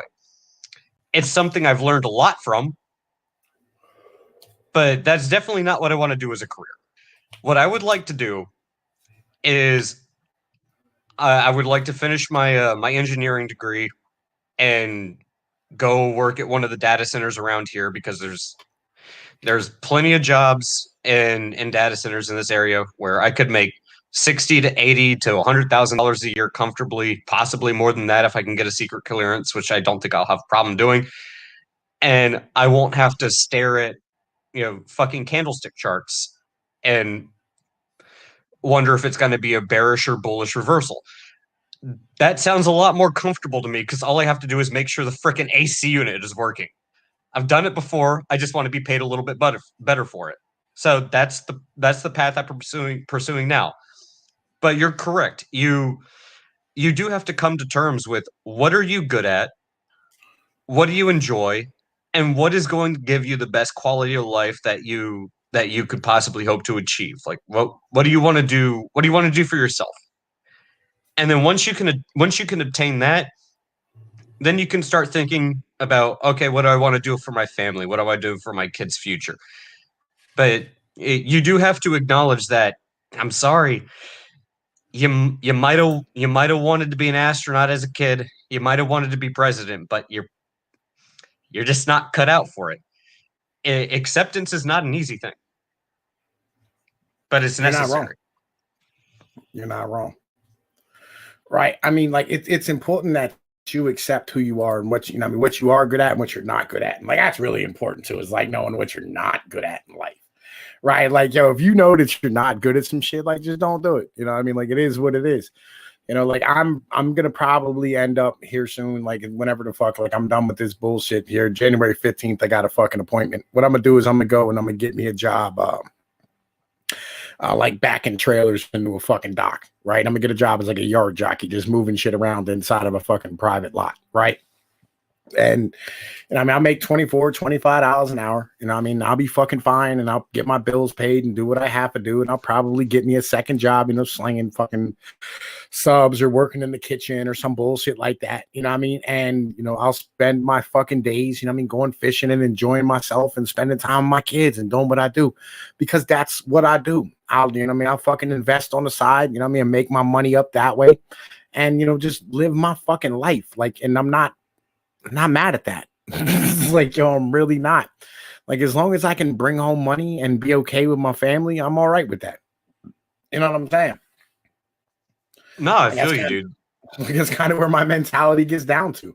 Like, you know, it's that fucking simple. Like, you know, I'm not without options at the moment. I still got a whole bunch of skills I obtained throughout my life. You know what I mean? Well, and that's the thing. If you, Like, especially yeah, if you yard learn, dog. Like that. well,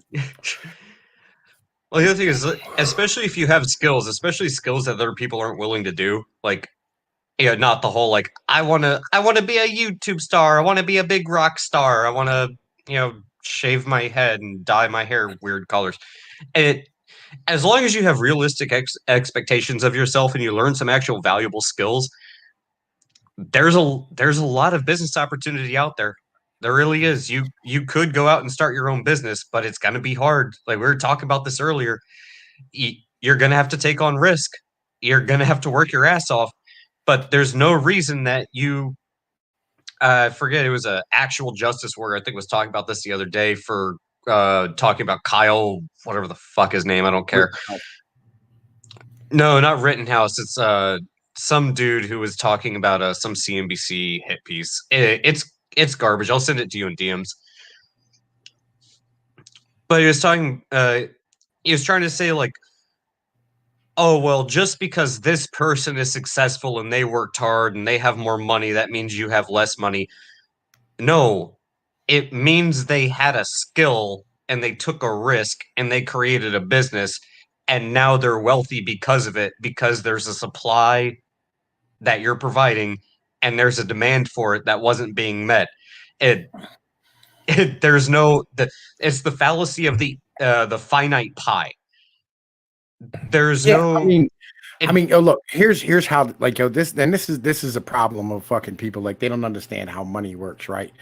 Like, all right, so when we talk about, you know what I mean, like fucking finite things, right? There's only certain things inside of the entire economic system that are finite. You know, it's like population, for instance, is a finite thing, right? You know what I mean? Like, there's only so many goddamn people, right? And when you add more people, it creates, you know what I'm saying, like fucking, you know, problems inside of the system. Like when you bring more people in, you know, like immigrants and things of this nature, you know, like you're going to end up devaluing the fucking value of how much each of those people are worth to the fucking economy as a whole. Right. But like when you start talking about, you know, I mean, individuals starting businesses and earning money and that shit going away, there being a way of taking away from other people. That's not how it works. Right. Like there's finite dollars as far as if you're shipping massive amount of money over to fucking China or Saudi Arabia, right? You know, I mean, for oil or goods or whatever the case might be, that there, like, yes, we can have a conversation about, but an individual earning money inside of the economy usually is creating actual currency, right? Because he's taking out credit and banks are literally creating money to give to him as credit lines while he runs his fucking business so that he can have more money in the end of the day, right? But like, he's not taking that money out of anybody's pocket that's not willing to give it to him. Like that's, you know, I mean, that's how the economy fucking works. Right. And by the way, what up, Dan the Defiant? Merry Christmas, my brother. You know what I'm saying? Yo, it's not trying to criminalize risk, but it's like legit. It's socializing risk on the side of fucking private corporations. You know what I mean? That's what's going on. You know what I mean? Like it socializes risk, which is a fucking problem for everybody as a whole. You know what I mean? But yeah, fucking like YouTubers are fucking dumb. You got to remember that. Like most of these motherfuckers legit, they ain't studied shit. They don't know shit. They have no idea about how the economy works. You know what I mean? Yeah. I've had to come to that realization. It's a painful one, but as you say, you're correct. That is the situation. These people talk like they actually know something, and it's like, well, if you actually understood what you were saying, then why don't you understand basic supply demand? Because if you increase the supply and the demand stays flat, then prices are going to go down. Yeah. Well, why is that a difficult concept? I literally get confused when I hear people try to make this argument. It's mind-boggling to me. Yo, because people are fucking dumb. Right? Like, that's the problem. It's like a lot of people are fucking dumb, and like they don't want to have. All right, see, how do I put this? So, like, what you like, there's a lot of moving parts of this conversation, right? Like, for instance, me and TFM's arguments about his love of the neoliberal system and my hatred of it, right? Like, I hate the ideology of the neoliberal system, where like a neoliberal system legitimately is okay with slavery, right? And I'm just not. Like, it's a moral question for me, right? And like, when it comes down to it, it's also a math question, right? Like, for instance, if we're going to stand here and print all this money off in social fucking programs and, you know, I mean, Social Security and Medicare and welfare and Section 8 and fucking all the military budget and all the things that we do, right? And we stand here and create more currency as far as shit's concerned, and the price of labor continues to stay flat or go down as a whole, right? And you go, well, Americans don't want these jobs. It's not because Americans don't want those jobs. It's because those jobs aren't viable to be able to earn an income enough that you can provide for yourself and your family as a whole, right? And it should be enough that you should at least be able to provide for yourself. And they go, Americans don't want to go and pick fucking strawberries. Like, of course they don't. Not for fucking $7 an hour. Not for $10 an hour. Not for $15 an hour. They might want to go do it for $20 an hour. It's whatever the cost of labor is. And that's the problem. And they go, well, you're willing to pay fucking $20 for strawberries? Like, yo, that's what they should cost. Like, it's a math problem. Like, yo, that's what they should cost. It's not about right or wrong. It's not about fucking, you know what I mean, like any type of, you know, fucking, oh, are you okay with this? It's a problem of, well, they fucked up the system by printing money, and like, yo, they devalued the currency, so now shit should cost more. It shouldn't cost less because we keep importing slave fucking labor from the fucking third world. You know what I mean? That's not how it works. You know what I mean? And that's the main argument between me and him. Like, legit. Oh, again, that's the thing, and I know, like you said, there's a lot of moving parts to this argument. It's Christmas. I don't want to get too heavy into it unless you really want to, but I don't give a fuck, man. Like, you know me, I don't give a shit. I got, you know, I mean, whatever. It don't matter to me. You want to go hard? Let's go hard. You know what I'm saying? All right. Well, fuck. I'll crack another beer and we can jump into this. I think one of the big aspects of how the economy works right now, not in the 80s, not in the 60s, not in the 50s, not in the 1800s, not in the 70s, but the way the economy works right now is, let's look at communication and how easily information is traded. Go back to the Civil War. People were still fighting months after the war had ended because that's how long it took them to get information to them to realize the war had ended. And now me and Pinoid, who aren't even in the same state, can talk on a live stream. How do you think that changes the economic aspects of our society? It's rather significant. Quite a bit. You know, I mean, instantaneous information is something that, you know, I mean, they've been working on for a long time. You know what I mean? Like, you know, it's like the old stock tickers that used to have them little pieces of paper that would all fucking day long and shit. You know what I mean? And like, they'd stand here and read off, you know what I mean, how their fucking stock market shit was going, and they'd send a runner out to the fucking markets, you know what I mean, to fucking go and trade on certain things all throughout the fucking day and shit. You know what I mean? Because they didn't have the ability to have instantaneous information passed back and forth. And now you can make a trade on your phone on Robinhood and buy Bitcoin at any time you fucking want to.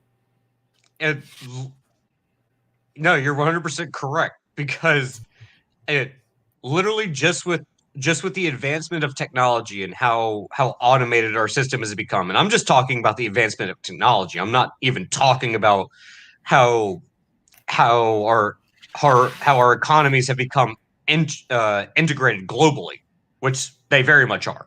It, I, I know before anybody freaks out, I'm much more on the side of trying to be a little bit more, yeah, build it here before you have to build it over there.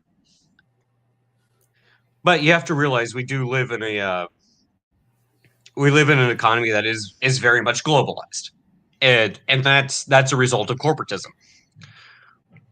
But a bigger issue of that Later, has Jeff. to do with Thank you for coming out, my brother. later, Jeff. But a bigger issue that has to do with the fact with how quickly information could be traded and acted upon just as quickly. I can buy a share of, I don't know, let's pick our favorite punching bag, Tesla. I can buy a share of Tesla, knowing that lithium's gonna go down because some random person somewhere, let's say the Washington Post wrote a freaking article saying, there's a strike somewhere in Brazil and there's not going to be enough lithium coming out. Oh, cool! I'm going to buy Tesla, and then I'm going to short sell it, and I can do that and make $1,000 in a couple of minutes. That's the world we live in. And it's not real money if you think about it in that sense. The way we value things, the way we value currency, and it's not money. Keep that in mind. It is not money, it's currency. The way we value things is not the same way that we did even 60, 70 years ago. It's very, very different. And it's going to continue to change. I mean, hell, look at Bitcoin. I don't know where the monetary future is going to go. I don't know if the future is crypto. I don't know if we're going to go back to the gold standard. I don't know if we're going to go back to just investment banks printing out whatever the fuck the central banks tell them to print out. I don't know. I don't have those answers. What I can tell you is it's all a bunch of bullshit because it's not money. It's just how much do you value your time and your resources, because that's all it boils down to. It's basic supply demand. And for some reason, we have this weird pseudo political economic ideology that thinks that you can just make everyone equal and we're all going to live a happy utopia and everybody's going to be hunky-dory and Candyland is going to come into existence because we wish it to be so, and the lollipop king is going to take care of us and we'll all live happily ever after. Yeah, pretty sure that's never happened in human history, and it sure as fuck won't be happening anytime soon. So keep dreaming. I don't know. What do you think? Here's my thing, right? So we live in a global economy only because the United States has willed it into fucking existence, right? And it's only a global economy because the United States continues to pay for it, right? And this mentality that, you know, I mean, like, we live in this global economy that's global naturally is fucking bullshit. Like, because it's not a natural thing. It's only because the United States continues to protect trade and, you know, I mean, do all the shit that it does on a regular basis. And that's the thing, Pino. Continues to promote it and continues to pay for it and continues to devalue its currency to allow it to exist, right? And so, therefore, I don't think it should be a fucking thing unless the American people are benefiting from it, due to the fact that we're the ones that have to pay for this shit. Oh, Pino, you have to realize we're also ever since post World War II, we have been providing a service, and I hate using this term personally because I do come from a military family, but the service that the United States provide is military stability. We do provide military stability to the rest of the world. That is our number one export. Like, I hate to break it to you, but it's true. I don't like to admit it. I mean, yeah, but like that, and that's kind of the fucking point, right? And I don't think that it's benefiting the American people anymore to continue to do this and to help the rest of the world while we get fucking poor. Right? That's kind of my mentality. Like, we've gotten to the point where 50 or 60% of the population has a hard time being able to feed itself. It would only be beneficial. This is kind of where I stand on the subject, and I'm sort of an outlier on this one. It would only be beneficial for the United States to continue to provide military services for essentially not for profit, but for security. If the risk reward asset wasn't so unfairly balanced towards corporations that produce shit overseas, but then sell it to overseas or other consumers that are not in those same locations, that we end up as the taxpayers, the consumers paying for. Let's be blunt. The fact that we're just a consumer economy and we don't build anything here is the reason that our deficit is so incredibly jacked. That the only thing we export is a few things, and I know you know what they are. I'm not going to go down that rabbit hole. Yeah, it's unnecessary. I mean, like basically our main exports are like food, fucking agricultural technology, and goddamn fucking heavy machinery for fucking agriculture. And I mean, like heavy mining and things of this nature, right? But that's all we really export. Everything else, you know what I'm saying, is consumption inside of the United States, which is fine. And like, yo, that's the thing, is we're supposed to fucking be like, yo, we're a self-enclosed economy just due to the fucking side. We're a continental sized country and we're a continental economy, but we deal on an international basis, and it doesn't make any goddamn sense whatsoever for us to continue to promote this ideology, right? And that's really where things are. Like, we're continuing to promote this global ideology only because it benefits the corporations and it benefits the poorer individuals who continue to scream out and go, oh, we should be, you know what I mean, the fucking international society, which is fucking bullshit because it benefits them, but it doesn't benefit any of us in any real meaningful way. You know, that's where I get down to. You know what I mean? Like, and they go, oh, well, you know, we get cheap TVs, but what the fuck does that matter when you know what I mean, are having a hard time finding a job to be able to pay your fucking rent and the government has to subsidize your fucking income? Well, that's the thing. If we were competitive on a global level, that would be fine. Let us compete. But the fact of the matter is, produce, and we're exporting things that don't actually benefit the average American, and that's where we have it. Yeah, you're breaking up a little bit, man. Our economy has shifted up. Okay, hold on, give me a second. All right. Right. I mean, like, here's the way I see it is like legit, because of the fact that we've allowed companies to use the fucking United States government as a means of fucking, you know what I mean, supplementing their payroll through fucking welfare and fucking, you know what I mean, social benefits and shit. It stood here and, you know what I mean, priced us out of being able to be competitive with the rest of the fucking world. And just due to the fact that we've inflated our currency to the point where the opportunities for you to be able to provide for yourself and be able to pay for rent in a house and have the basic necessities for fucking life and family growth has really been destroyed throughout our fucking nation as a whole. And the only way to fix it is to start over from goddamn scratch and get rid of all of the goddamn social programs as a matter of fucking basic things, and then fucking revamping the currency to make sure that it's strong enough that individuals are earning enough money that they can stand here and, you know what I mean, fucking earn a living while at the same time closing down the borders and not letting any more immigrants in. Oh, and that's the problem. Our economy has shifted up in the sense that we can produce a lot on the high end, but when you go down to the middle, to the lower class, we are primarily, if not exclusively, a consumer-based economy, and we can't compete on that type of level. When you can charge somebody $5 for something, I'm not even going to get into the immigrant thing. When you can charge another country $3 for a pair of Nikes, but it costs $20 to produce them here, you just can't compete. I mean, that's basic. That's just basic supply demand economics, and that's the type of situation that we find ourselves in. Well, again, this is a problem of us. We created that fucking issue through having the fucking corporations use fucking welfare and social programs to supplement their goddamn fucking payrolls. and I don't disagree with you there. The problem that we have is it's not an issue. I know everybody likes to use the term it's nationalism and we need to bring back manufacturing, this, that. It's like, to be blunt, no, it's just the United States is not competitive when it comes to manufacturing, but we are the most competitive when it comes to consumerism. We're more than willing to pay $500 for a fucking purse made for $20 in fucking China, but nobody will fucking make that purse here. That's the thing.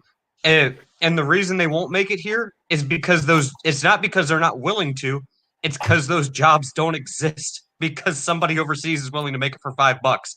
That's the problem. I don't know why people find this to be such a complicated issue. It's not that people aren't willing to stitch together a Gucci purse for $20 per hour. It's the fact that someone in Vietnam or someone over in Turkey or someone in Indonesia is willing to stitch together that exact same purse, maybe even at higher quality, but they're willing to do it for $15 instead of 20. Well, that's the problem we have. Well, yeah, I mean, and really the problem comes down to, at the end of the day, the fact that, like, you know, we have allowed this to become a fucking problem as a whole, right? Because we used to be competitive as a manufacturer, right? But, like, we stopped being competitive as a manufacturer, like, after, you know what I'm saying, fucking, like, the 1950s and shit, due to the fact that, you know, like, we continue to allow social programs to destroy our fucking currency. Like, that's really what fucking destroyed everything. You know what I mean? If, like, yo, if you could stand here and pay somebody $3 an hour, but a house costs you, you know what I mean, $10 a fucking month, like, that's not so fucking bad, right? But the issue is, if, you know what I mean, like, yo, you're earning, you know what I mean, fucking, you know, $12 an hour and a house costs you fucking, you know what I mean, $1,200 a month, that's a goddamn problem. And that's an issue of inflation. That's getting into central banks, and that's a different topic. But it's related. It's completely linked. It is linked. It is linked, but it's a different topic. It is relevant. It's linked, but it is a different topic. Specifically, what I'm talking about is if you go back to prior to World War II, most of the stuff that everybody needed, we built here, and people were more than willing to build it. They're more than willing to work for it. And it wasn't until policy changes and also post World War II, where the United States realized, oh, we're the global power. And what did we start exporting after World War II? Because that's really when our economy changed. What did we start actually exporting that the government wasn't in control of? What aspect? Even then, a lot of those parts started getting outsourced pretty quick afterwards anyways. So partially, yes. I mean, like, all we were, like, yo, 1950s, the exports, well, we exported fucking everything in the 1950s because the rest of the world's manufacturing hadn't been rebuilt after being bombed the fuck out. Oh, and that's the thing. Then the rest of the world started rebuilding it, but they started doing it cheaper because they don't have the same type of labor laws that we have in the United States.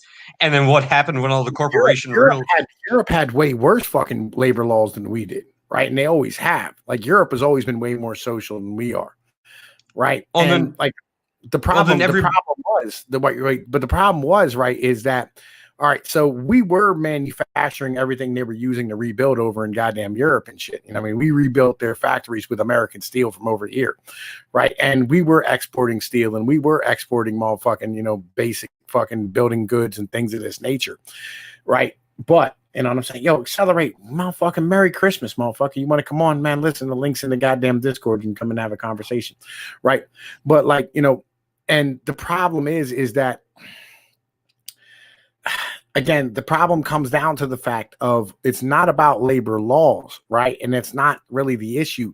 The issue is inflation, right? The issue is the fucking rise in pay of Americans, right? And it's not because of the fact that, you know, I mean, there's too few Americans, you know, I mean, they demand too much fucking money. It's more along the lines of the fact that if you continue to inflate your fucking currency, asset prices continue to rise. So the cost of, you know, I mean, basic fucking living continues to go the fuck up. right? Well, at the same time, you know what I mean? At the same time, people are going to demand more fucking money because they don't have, because they have to live. And that's why the fuck it is. Like, our manufacturing really didn't start leaving until the 70s. That's really when it started fucking being shipped overseas. And that's because of the fact after fucking 1972, Nixon took us off the Bretton Woods gold standard, and our currency took a fucking shit. And that's why the fucking oil immediately jumped to $147 a barrel, because of the fact that OPEC wouldn't accept our fucking currency anymore in the way that they did before, because our currency really was just floating and didn't have anything backing it until we got into the fucking new and you know, later on that year, until we got into the new fucking petrodollar status, the reserve currency deal. No, I get what you're saying with the reserve currency, but Pinoid, I would make the argument that it's not even the fact that people aren't willing to work those jobs. It's just the companies that are producing. It's that they can't live making the money that those jobs pay. Well, no, I'm not talking about the consumer aspect of things. I'm talking about the producer aspect. It's not that there aren't people that are willing to work those jobs, even if it is under the $1,500 minimum wage that everybody's talking about. It's just there's people that are willing to do the same job overseas for cheaper, and it's still cheaper to put it on a boat and ship it over here, assemble half of it in Mexico, and then ship it to the U.S. There's where the problem comes, right? Legit. Because the shipping costs legitimately are fucking, you know what I mean? Like, the shipping costs are deflated due to the fact that we're paying in bullshit currency, right? If our currency was stronger, it would literally cost way too much money for us to fucking float it overseas and bring it the whole way to fuck back here. And it would make it a fucking negative value product, no matter how much they paid the goddamn workers in Vietnam or fucking China. Once again, this is a case of you didn't disagree with anything Doku just said. You just added context as to why it's cheaper to do it the way that, you know, they're doing it by offshore and everything. Oh no, I don't think we're in I don't think we're in disagreement at all. I'm just saying, like, that's the reason that you see when you see a lot of manufacturing start leaving the United States post World War II. It has a lot to do with the fact that we had to rebuild Europe and Japan, and they started realizing, like, because we had to actually share the manufacturing process and actually share natural resources, natural materials. Now we're a global power. Guess what? With global power comes global corporations. Guess what? People are going to be willing to do the same type of labor for cheaper in a way that's more profitable for a corporation that's willing to move your jobs overseas. Yeah. The laws changed too, right? The laws actually changed. Go ahead, Excel. I would say this all goes back to we're inflating the fuck out of our currency, and we have been since the 1920. That's the cherry on top. That's why we find ourselves in an inflationary system where we don't have a good way out, because we've been very comfortable with the system up until right about now, until we realize, like, shit, right, our currency's kind of in a bubble. How do we fix it?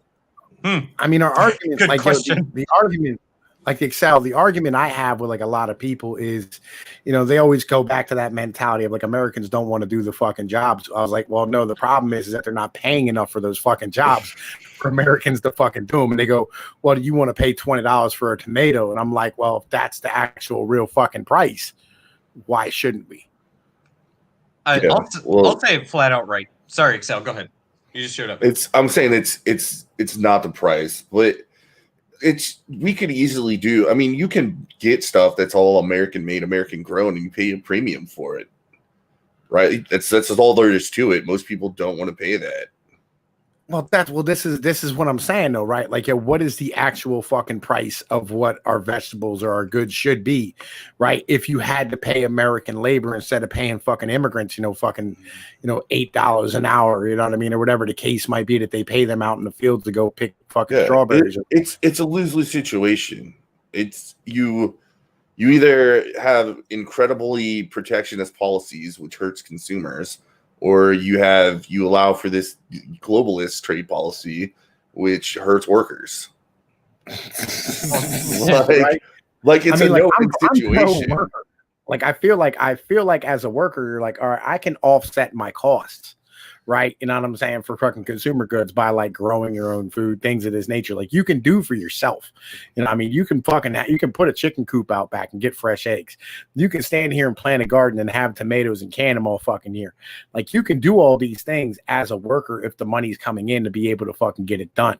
Right. But like as a consumer, like you literally, like as a consumer, you go, well, if I'm not making any money as a fucking worker, what fucking good is it if I can buy 8 TVs? If, you know what I mean, a house is $400,000 and there's no way I can save $100,000 down payment for it.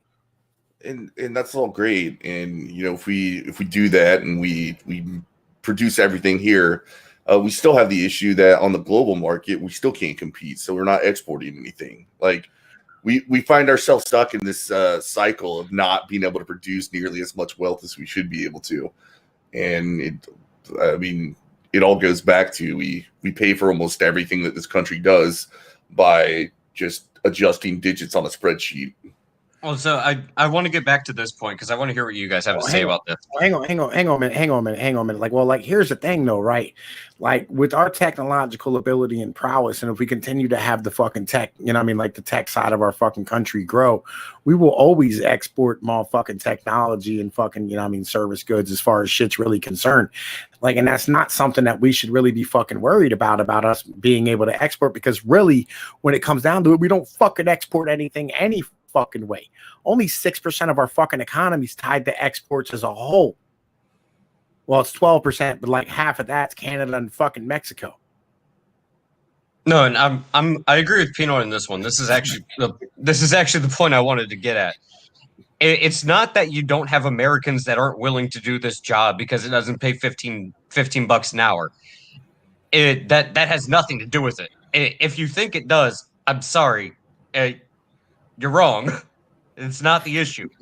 It's the fact that us as a country, we are not competitive. And when I say we're not competitive, I don't mean that only China can grow oranges half of the year and we can only grow them for 1/4 of the year. No, what I mean is that it's cheaper to bring in immigrant labor, whether it's legal or illegal, as opposed to pay someone who's a legal U.S. citizen to do the same job. I would know because I worked on a fucking farm because I couldn't find a job. And trust me, you don't want to weed raspberry bushes. They suck. They have thorns. Fucking obnoxious.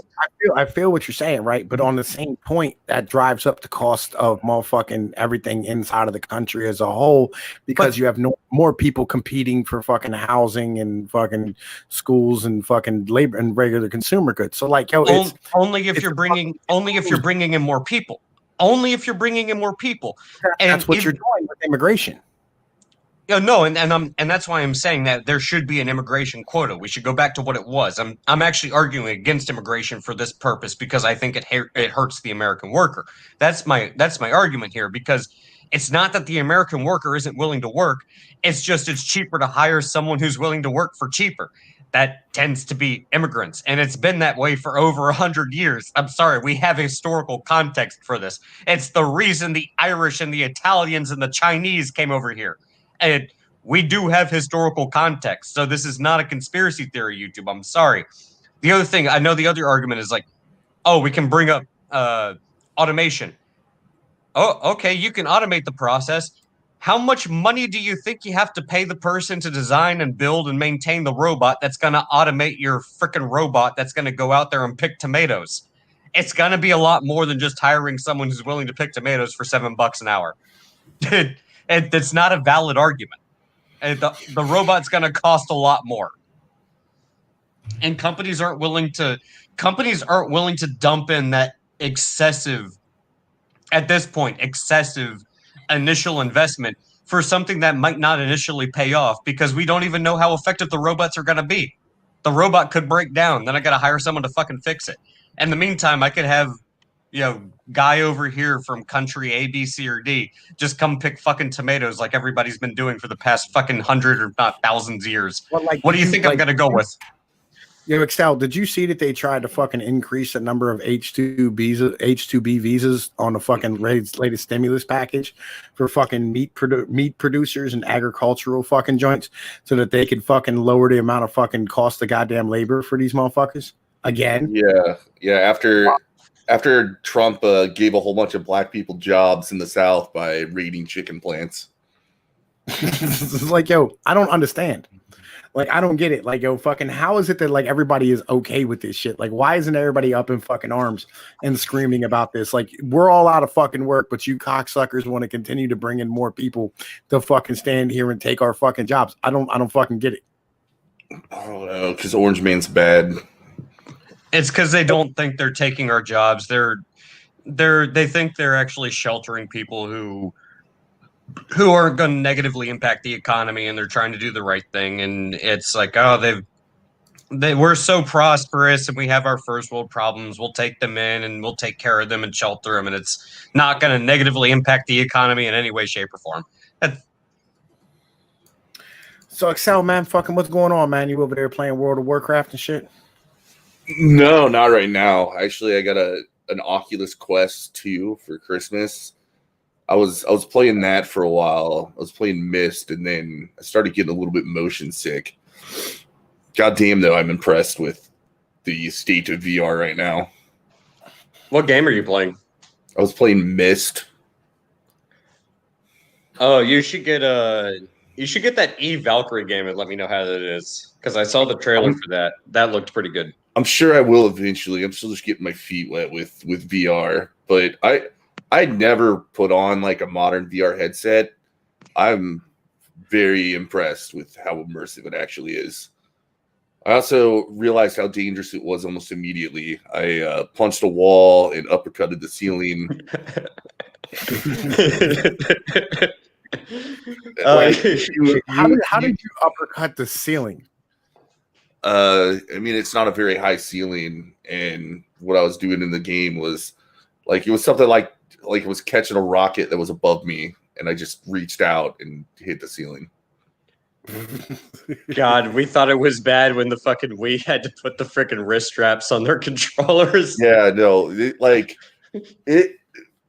it sets you up too, because like it's got cameras on it, so you can like lay out your play area, and if you cross the boundary, like you'll see that you're crossing the boundary, and then if you get too far out, it just turns the cameras on so that you can see what's around you and makes you reset yourself.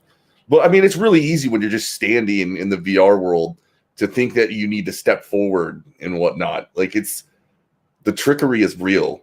And what I've also found amazing is, like, even though I'm not actually touching anything, like, it's so responsive that it tricks your brain into feeling like, you know, if it tells you to hit something, you feel like you actually hit it. Yeah, that's fucking ridiculous. Man, I don't know, man. Like, I don't get into fucking video games much, you know me, man. Like, I don't really do them a whole lot, you know. So like, it sounds bomb, you know what I mean? Yeah, well, if you ever get a chance to put one of those headsets on, just do it, just to get a feel for it. It's pretty impressive. My dad freaked out while he was in there. He was like, "Holy shit!" You could just see him like looking all around him. 64-year-old man. It's like, what's going on? Just reaching out for shit. It's hilarious. You eat well today? Did I eat well today? I ate well yesterday. I'll be eating well actually for the next fucking week probably. My mom ordered 16 goddamn pounds of meat from this barbecue joint called Arthur Bryant's. 16 fucking pounds. Like, just to give you an idea, like, it was me, my mom, my sister, her boyfriend, my brother, and his wife. 6 adults. The children, like, they'll snack on that, but they wanted chicken and shit like that. So my dad ordered KFC for the kids. I don't know. I've got like 3 pounds of meat in my fridge right now, and it's just gonna take me a while to get through it all. I feel you. Fucking, we had like, I deep fried a turkey for the first time, right? Which, by the way, you know what I'm saying? Like, fucking, I'll be honest with you, that was way easier than, like, you know what I mean? I thought it was going to be. Just being a whole way 100 with you. You know what I mean? Fucking, like, I did that, and I had mashed potatoes, gravy, yams, the whole fucking deal. You know how the fucking works. And on top of that, ham and fucking ham gravy and shit was fucking bomb. Legit. Yeah. So my mom, she made green rice and a few other Christmas dishes, but we started like just having a habit on Christmas Eve, of just ordering like or buying like all the worst favorite foods to eat. Like she made like fudge squares and brownies and cake and different chips and dips. Like she had like a queso dip made, cheese balls, crackers. And then, like I said, instead of cooking a ham, she just ordered a bunch of fucking barbecue. I mean, there was ham in the barbecue, but it was barbecued ham. Yeah, it was pretty fucking delicious. I actually enjoy that more than the traditional meal. Gotcha. I mean, it sounds slamming and shit, you know what I mean? But like, yo, look, I've been going for like 2 hours, and I'll be real, I'm getting kind of fucking tired, and I need to go work out before I go to bed. So I'm gonna motherfucking be done with this bitch. Yo, Excel, thank you. Doku, thank you. AP, thank you, my nigga. You know what I'm saying? Like, I can't believe that motherfucker left when I told Gaming to go take a fucking nap. Like, yo, I was like, yo, nigga, you gotta go take a nap, man. Because I saw Gaming put it in the chat, and then AP and Gaming both left at the same time, right? And then fucking Gaming, motherfucker, yo, thank you, Gaming, for coming the fuck out. It's appreciated. You know what I'm saying? Man, look, yo, Excel, fucking, like, I'm gonna tell you what, from the 1st to the 15th, I'm not gonna have shit to do all day long. Like, I gotta wait for the 15th to fucking go back to the doctors before I can go back to work. So did you get the coof? No, I got the diabetes. Oh, okay. Yeah, so they put me on a needle and shit. So like, I got it under control at this point. Like, I'm fucking smooth. Like, I went into fucking like heavy training mode and eating vegetables and all that type of shit or whatever. You know what I mean? But like, I can't go back to work while I'm on a needle. That sucks. Damn. Yo, I feel you. And on top of that, like, once I got everything in control, like my eyeballs, like, because like, you know, like the sugar, what it does is it like, it stuffs up your blood vessels, and the small ones in the back of my eyes, right, have to adjust to, like, you know what I mean, having regular amounts of blood inside of them now. Yeah, right. Were you having vision problems? Yep. Yeah, now I can't see shit. Yeah. That sucks, man. Merry fucking Christmas. Jesus. Yo, I feel you. Like, yo, life is different at the moment. You know what I mean? But I'm getting it done. You know what I mean? I'm working out every day. I got some fucking, you know what I mean? I got a heavy bag and some gloves and all that type of shit. You know what I mean? And fucking, I've been out walking and running and trying to, you know what I mean, get this weight off me. You know what I mean? I'm down to like 250 something. So I'm doing all right. You know what I mean? Shit, man. Keep doing what you're doing. The good thing about type 2 diabetes is completely reversible. Before you know it, you won't have to take meds. Yeah, that's kind of my mentality right now, but I got to stay the fuck home. You know what I mean? Like, yeah. I can't, yeah, like, I can't I'm going to get my kids tomorrow, and then like fucking I'm gonna have them until like the 2nd. You know what I mean? Like, yeah, that's kind of where shit's at. You know what I mean? So like fucking after like the 2nd, like I'm out from the 2nd to the 15th, I'm gonna be kind of just chilling, hanging the fuck out. And my girl's gonna be like going back to work. So like I'm fucking just, you know, whatever. I don't know, I might find a job at like a pizza shop or something, and just fucking make some subs or do prep work or something. I don't fucking know. You know? Yeah, just consider it your free 2020 vacation. Yeah, that's kind of where I'm at right now. Except you need that fucking Skrilla. I don't know. You'll figure it out. That sucks to hear, man. I feel you. You know what I mean? So like, yo, anytime you want to stream Excel, just holler at your boy. You know what I mean? All right. Well, hopefully I don't have too much fucking. Next week I should be free quite a bit, but I'm gonna be honest. When I go back to work after New Year's, it's gonna be an absolute shit show for at least a month. Well, at least for like 4 months. You got tax season coming up. Well, so you know, my job, we should be winding down right when tax season's going down. So, in theory, it should slow down when that happens. Yeah, but it never does. You're always super busy. It never does. I know it never fucking does. I've been busy. I've been busy since like November 2017. Yeah, I feel you. All right. Well, we're going to get the fuck out of here, my friends. You know what I'm saying? Thank you, everybody, for coming out. You know what I mean? Like, in the meantime, Y'all know the deal. Like, share, and subscribe. You know the situation. Tom Pizza Pino News. Peace. What?